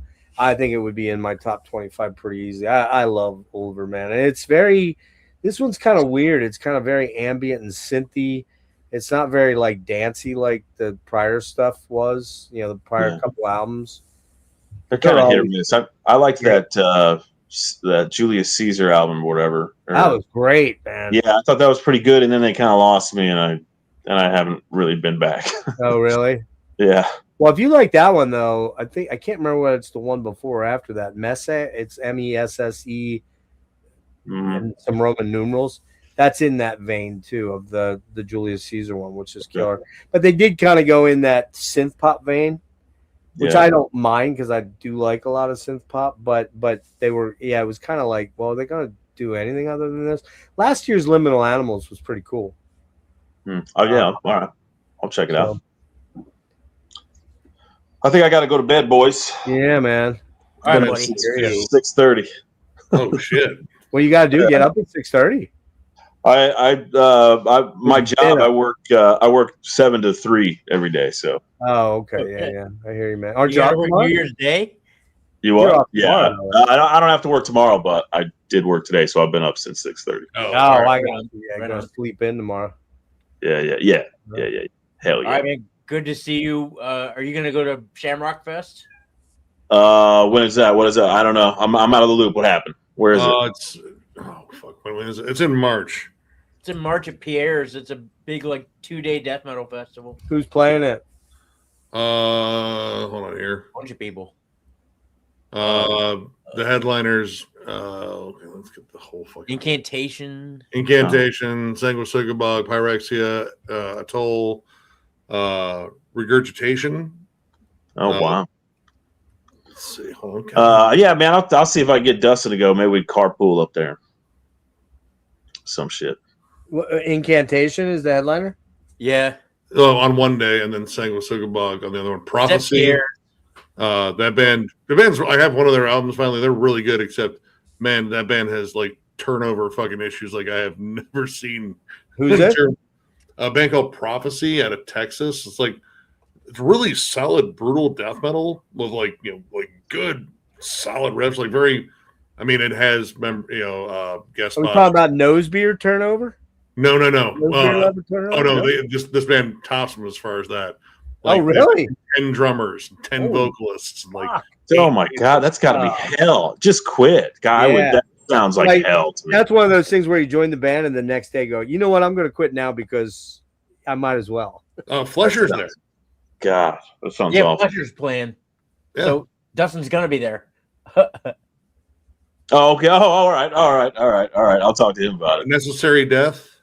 Fucking love those dudes. Oh, Hopefully yeah. they have something new, because that 10-minute EP, it's just not enough. I want more. All right, Scott. Well, it was nice meeting you, brother. Yeah. Yeah, You too. Yeah. Good talking to all you guys. All right, good Yeah, seeing we'll you, get man. come over onto my stream. one of Take these care. days. Yeah, Good. yeah. I will. I'm going to find that for sure. All right, dude. Check it out. Awesome. Gas mask and hand grenades. All right. I will for sure. I promise. All All right, right. See you guys later. peace out. Please. Later. You guys want to call it?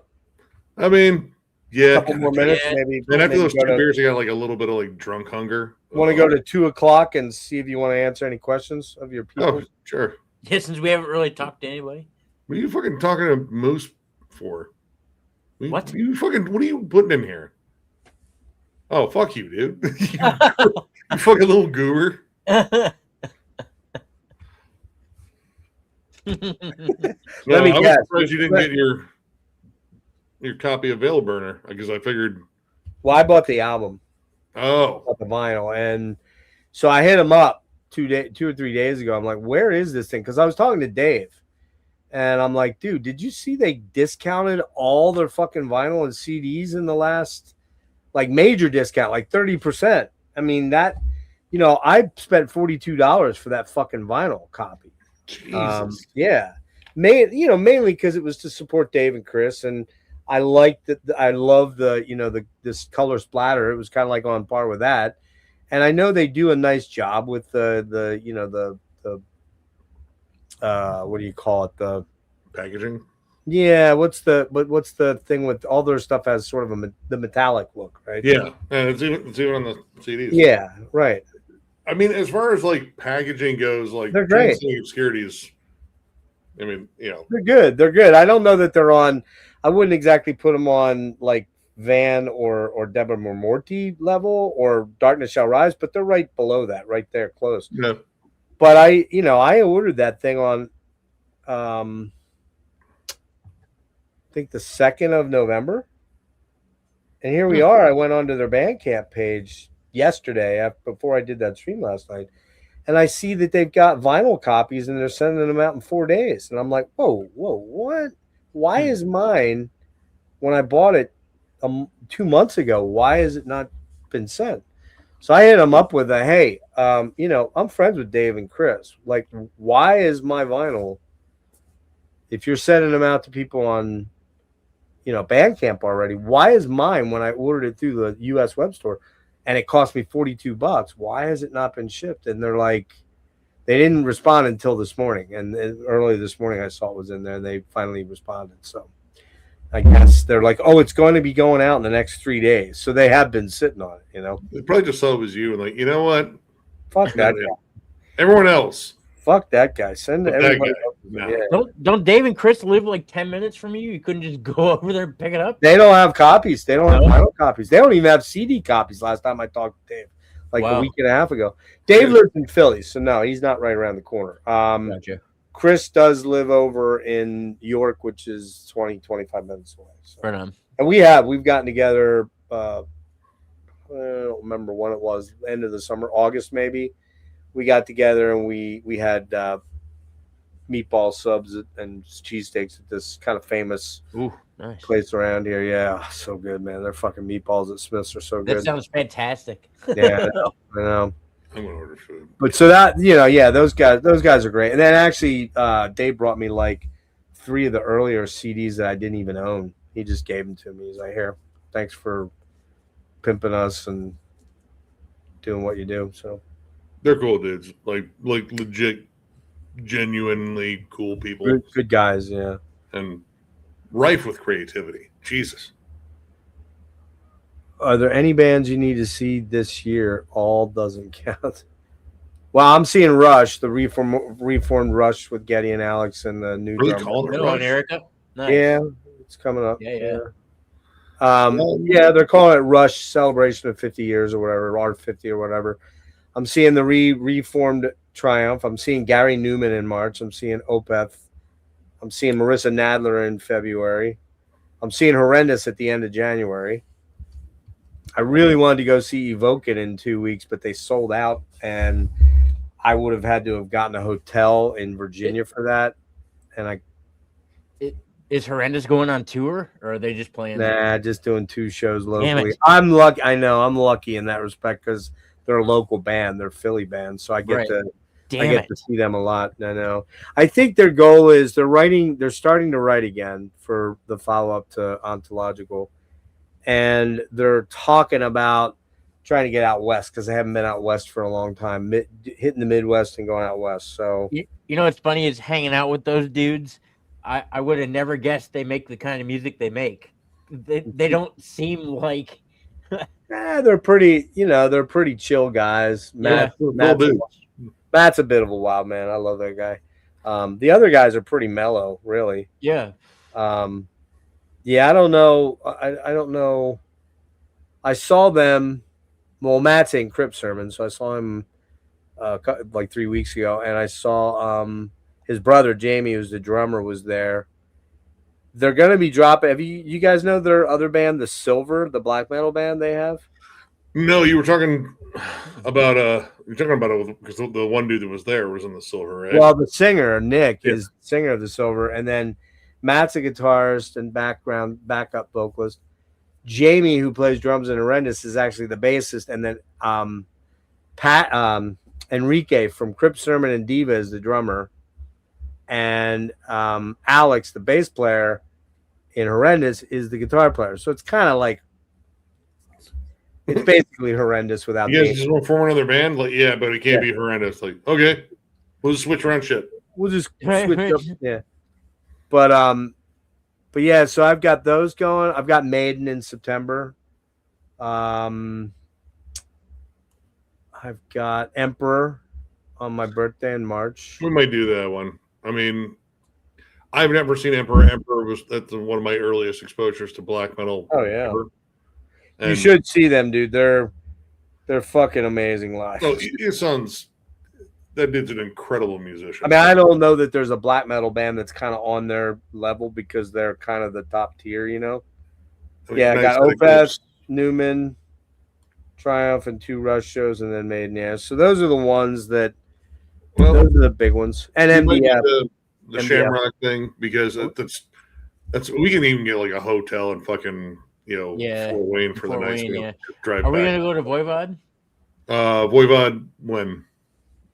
Isn't it? It's sometime in 2026. Didn't you say? Yeah, they're not doing it East Coast. Are they doing Detroit? They must be doing Detroit. There's still Belphegor, Incantation, Hate, and Narcotic Wasteland. Oh yeah, and Brian's gonna be with Incantation playing bass. Oh shit! God damn, everyone fucking does like a cycle of touring with them. Oh, they're playing Columbus. Voivod, King of Clubs. Oh shit! Yeah, when is that one? 23rd of March. Which actually, weirdly, I think is the same day I'm seeing Gary Newman in Baltimore. We could do that one. Trip down to Columbus ain't so bad. No, March 14th for Gary. Yeah, how far a drive is it? About 2 hours. It's not too bad. Yeah, I'm definitely done on big ticket items. Thought about going to see Journey. I know, lame, gay, whatever, but I love Neil Sean's playing, and I'm a big Journey guy, so kind of wanted to see them, but their tickets are obscenely expensive, like $240, $300. All the big fucking arena shows are stupid. They're just stupid expensive. So whoa. I can't. The Gathering touring with the Neck. Oh, dude. I love her fucking voice. I didn't know that. Yeah. I didn't know they were back together with her. Andrew asked, anyone ordered from Nuclear War now? Yeah. I've just gotten a couple of things in from them. And I got one thing on order. I got that Jade album on order because everybody's raging about it. I did check it out. It's pretty cool. It's pretty interesting. Shit. I forgot to order The Last Drawn Quartered. And I got this from them because getting it from Europe was just going to be. Yeah, I noticed I left Drawn and Quartered off my list. I was upset. They came on random on Spotify the other day, and I was like, "Fuck!" What you got there? Abigor's demos. These are the Darkness Shall Rise. So when he gets, and these are amazing. These are some of the best fucking.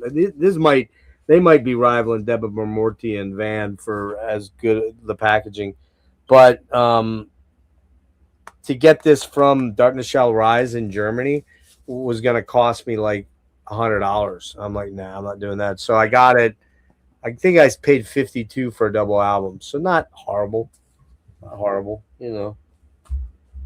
But Nuclear War now is great. Generally, almost whenever you put your order in, within a day or two, shit's in the mail. And their shipping is not crazy bad too. I don't know did he start Helio, whatever it's called, press? Did they start pressing albums now?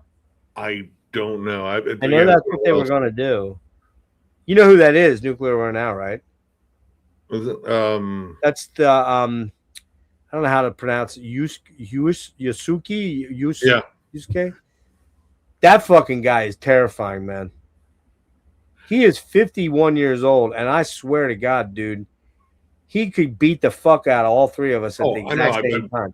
I've seen the dude. Have you seen him do some of his workout shit? I mean, he's terrifying. He does pull-ups with just his fingers and lifts himself up and can do these things where he's like hanging by his fingertips with just his core. He might be the most strongest dude I think I've ever seen, man. He's a cool guy, man. He's really a pretty laid-back dude. Yeah, Jesus, he does look kind of ripped, like wiry. Ripped. Well, you look at his 6-pack. It's like an 8-pack, and he's got no fat on him at all, man. I tell you, I wish I had money to go to the to that Hell's Heroes show, but I'm just not gonna be able to pull it off, man. To stay there for 3 or 4 days, and there's another big one too. Is the Baca dude from Necrofire? he does another festival, and it's kind of like an 80s sort of themed festival. I can't remember the name of it though. And he's got Fields of Nephilim coming. So the Fields of Nephilim's actually going on tour. Did you know that? No, I wasn't even sure that band was still around. Were they like in Well, they're for a while? Yeah, it's only Carl, the singer, and the bassist or one guitarist. I can't remember which guy. It's Tony Pettit, I think, is the one guy. I think he's a bass player. I still need to get some of their stuff. Oh, dude. Do you know that Carl McCoy has a film credit? No. You don't? Uh-uh. Actually, you've never seen, is it Hardwired? No. Dude, it's a weird sci-fi movie.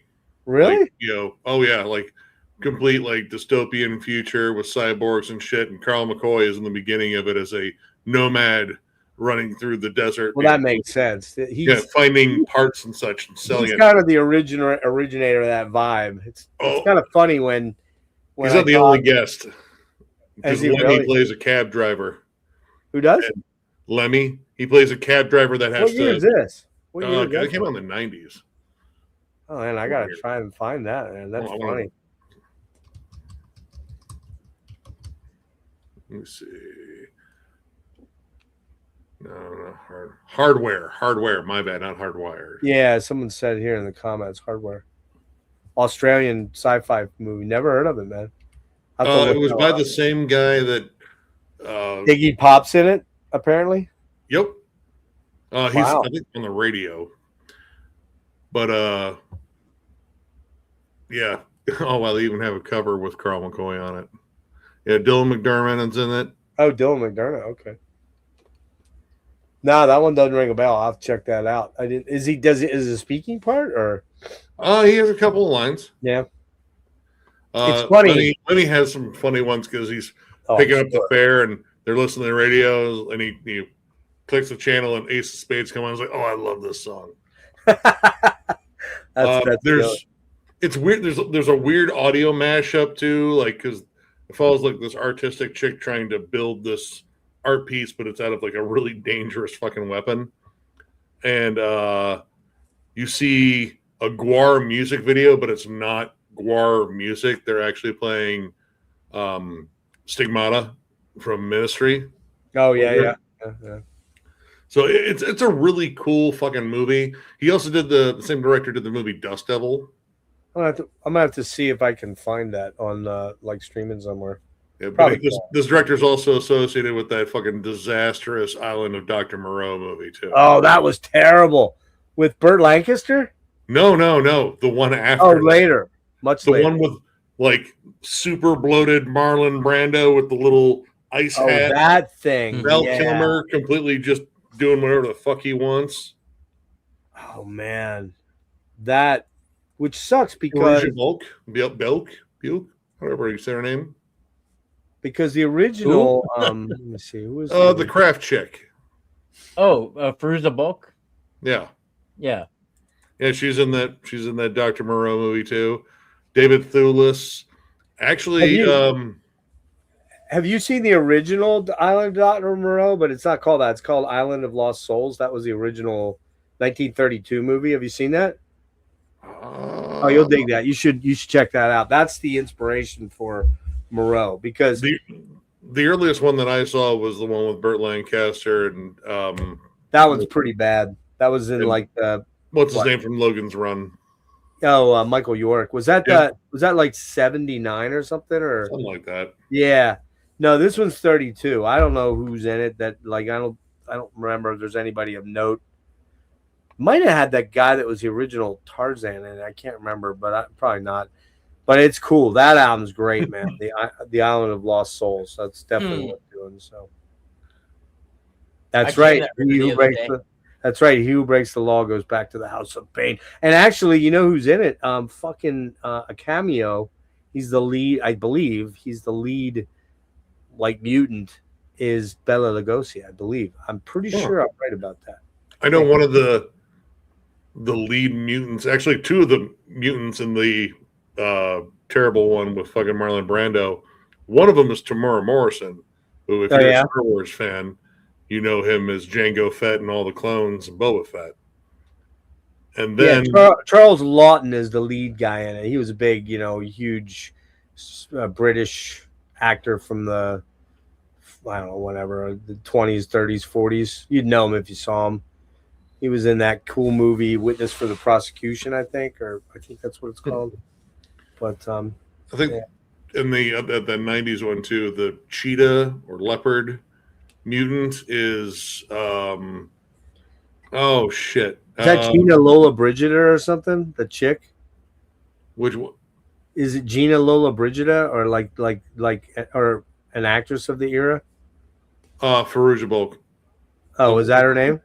Yeah, she's the female Okay. Right. lead, but the guy that played the cheetah or leopard one is Mark Dacascos, who, if you like martial arts movies or really bad 90s movies like Double Dragon. Oh, man. Yeah, he was one of the Double Dragon guys. He was also he was in The Crow, the show, which no one remembers. Oh, I'm sure that didn't last very long. He did a lot of martial arts movies. He was like really fucking solid martial artist too. Yeah, that one. I can't remember anybody but Burt Lancaster. That movie is just so cheesy, man. It's so cheesy. I mean, is it terrible? Yeah, pretty much. But it's not like god awful. But it's just the makeup's bad. You're working with what they got. Yeah, but I mean, fuck, dude. Like that was the same era that they did Planet of the Apes, and the Planet of the Apes was killer, man. I mean, all right, much bigger. They had a pretty solid, rubber mask. I'll give them that. Yeah, I mean, but at that point in time, Burt Lancaster was kind of falling on hard times because he was taking, a role like that where he was, Burt Lancaster was like a fucking huge leading man back in the 40s, 50s, and 60s, and then you get to that. What year was that? Do you know? Did you say that Dr. Moreau 70? Dr. Moreau, I think it was 79, but we can look. I can't remember if that's there or not.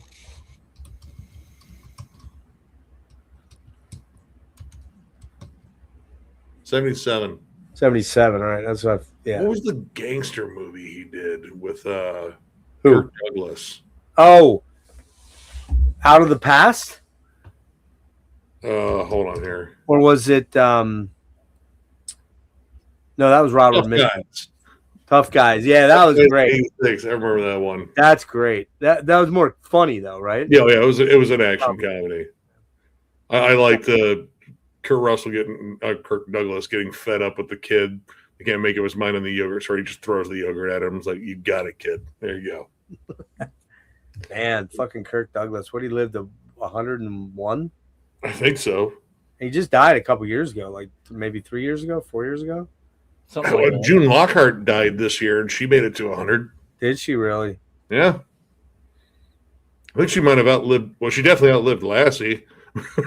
Well, there you go. Yeah.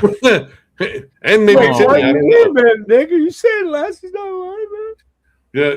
And here's the other thing. You know that dog Benji? Totally dead. Oh. Did old Yeller die too, man? Oh yeah. Well, spoiler alert if you haven't seen the end of that flick.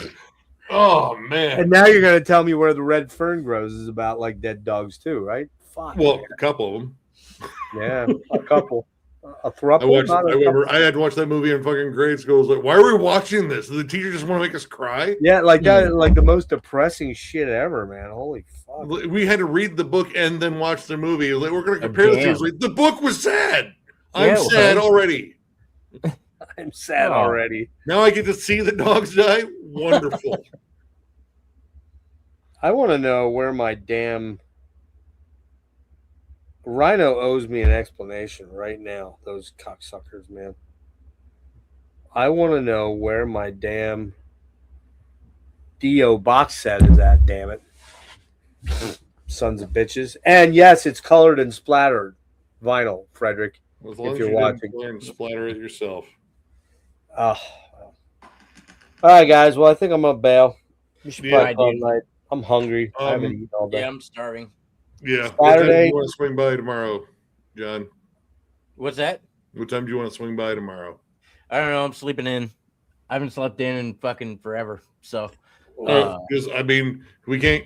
if we can't get Rise from Worms, I got some retro. Oh, Yeah. I'll remind when I get up tomorrow. I'll message Sonny. In fact, Alright. I'll message him right now. He's probably not gonna read it, but I'll message him right now. And Where you going fishing? No, we're gonna see if we can get a hold of because he said it was gonna. He said it was gonna come out in the first, but I What's don't that? see it anymore. Arise from Worms is a tech death super group. Oh, okay. It's got Steve Tucker and Well, Flo, I heard about this. Yeah. and then Sonny Lombardozzi is. Why would it come out on the first though?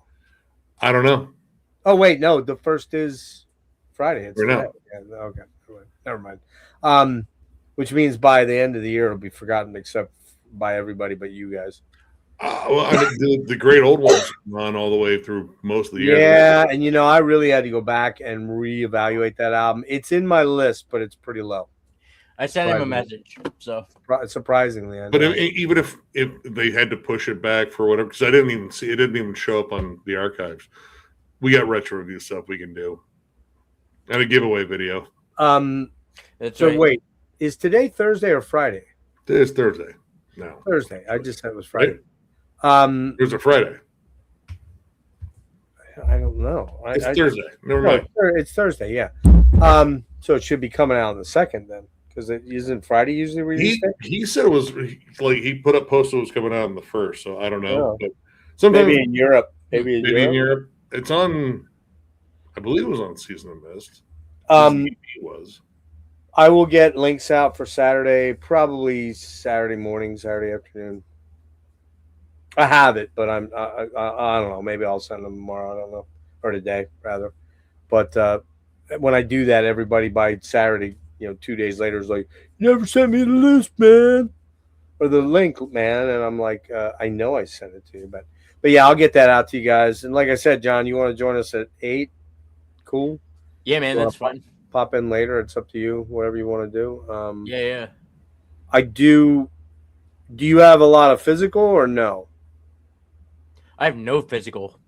Oh, you have no physical. Okay. I have no. Well, Nick probably has all the shit you have. Yeah. If you let me. There's some stuff you had on your list. Some you overlapped, I'm sure on. Oh, we definitely overlapped on some. So anything that you're missing, maybe Nick could pull for you by Saturday. Yeah. Yeah. I mean, I'm missing all of it. I don't. I mean, I've now been I finally have fucking one of the broke. ones I didn't have maybe before. So That didn't make my list. It's right on the edge. I wanted to, but I did. When I started really looking at all the 25 that I had in there, I was like, man, would I replace any of those with that? And I don't think I would right now. Well, Veil Burner, was it in? I think it was in the first. So if I had done a top Yeah, it was 30, 18. 18, I think if I had done a top 30, it would have been in there. But there's a couple in here that like I'm just like, man, I just they have to be here. So yeah, so anybody again, last call, Saturday night, 8 p.m. on Gas Masks and Hand Grenades. We're gonna be And doing a lot of soft. this. we're gonna stick our fingers in our hands. That's right. Yep.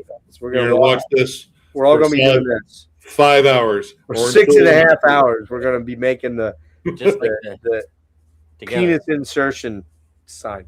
No, but 8 o'clock on Gas Masks and Hand Grenades. Cavalcade of Stars from YouTube.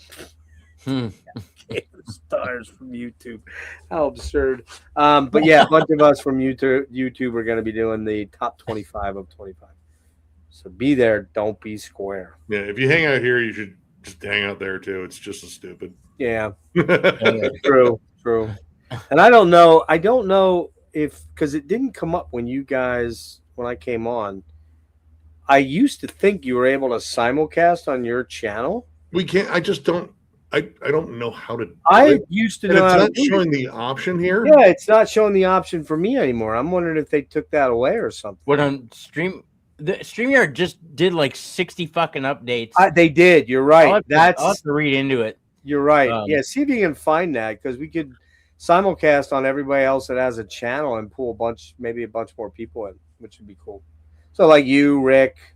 Yeah, because I've been trying to see how to do that, and I just haven't seen the option. Well, it used to be when you would log in, it would be right up above the comments. There was like, do you want to stream on so and so, and it's just not doing that for me since I came back to it. I don't know why. It's just not there. So, not sure what's up with it, but anyways, guys, thank you for having me on. Appreciate it. Available. I'll figure out how to get there. It is available. It is according to fucking Google. All right, let me know. Like, hit me up with that, John. I will. DM me I will. about what to do, and if I got to set something on my end to set it up, let me know. Okay, we'll do. All right, guys. Thanks for having me on. man. Cool meeting, Scott, and I'll see you guys Saturday night. Happy Sounds New good. Year. Peace. Happy New Year. All right, Happy New Year, later. buddy. I'm gonna fucking feast on some shit. Yeah, Later, everyone. You guys fucking rule. Let's make fucking 2026 at least better than 2025. Please, for the love of God, please. Oh my God. It's got to be better. All right, Yeah. guys. Take care of yourselves. You all rule. Thank you so much for hanging out. Yep.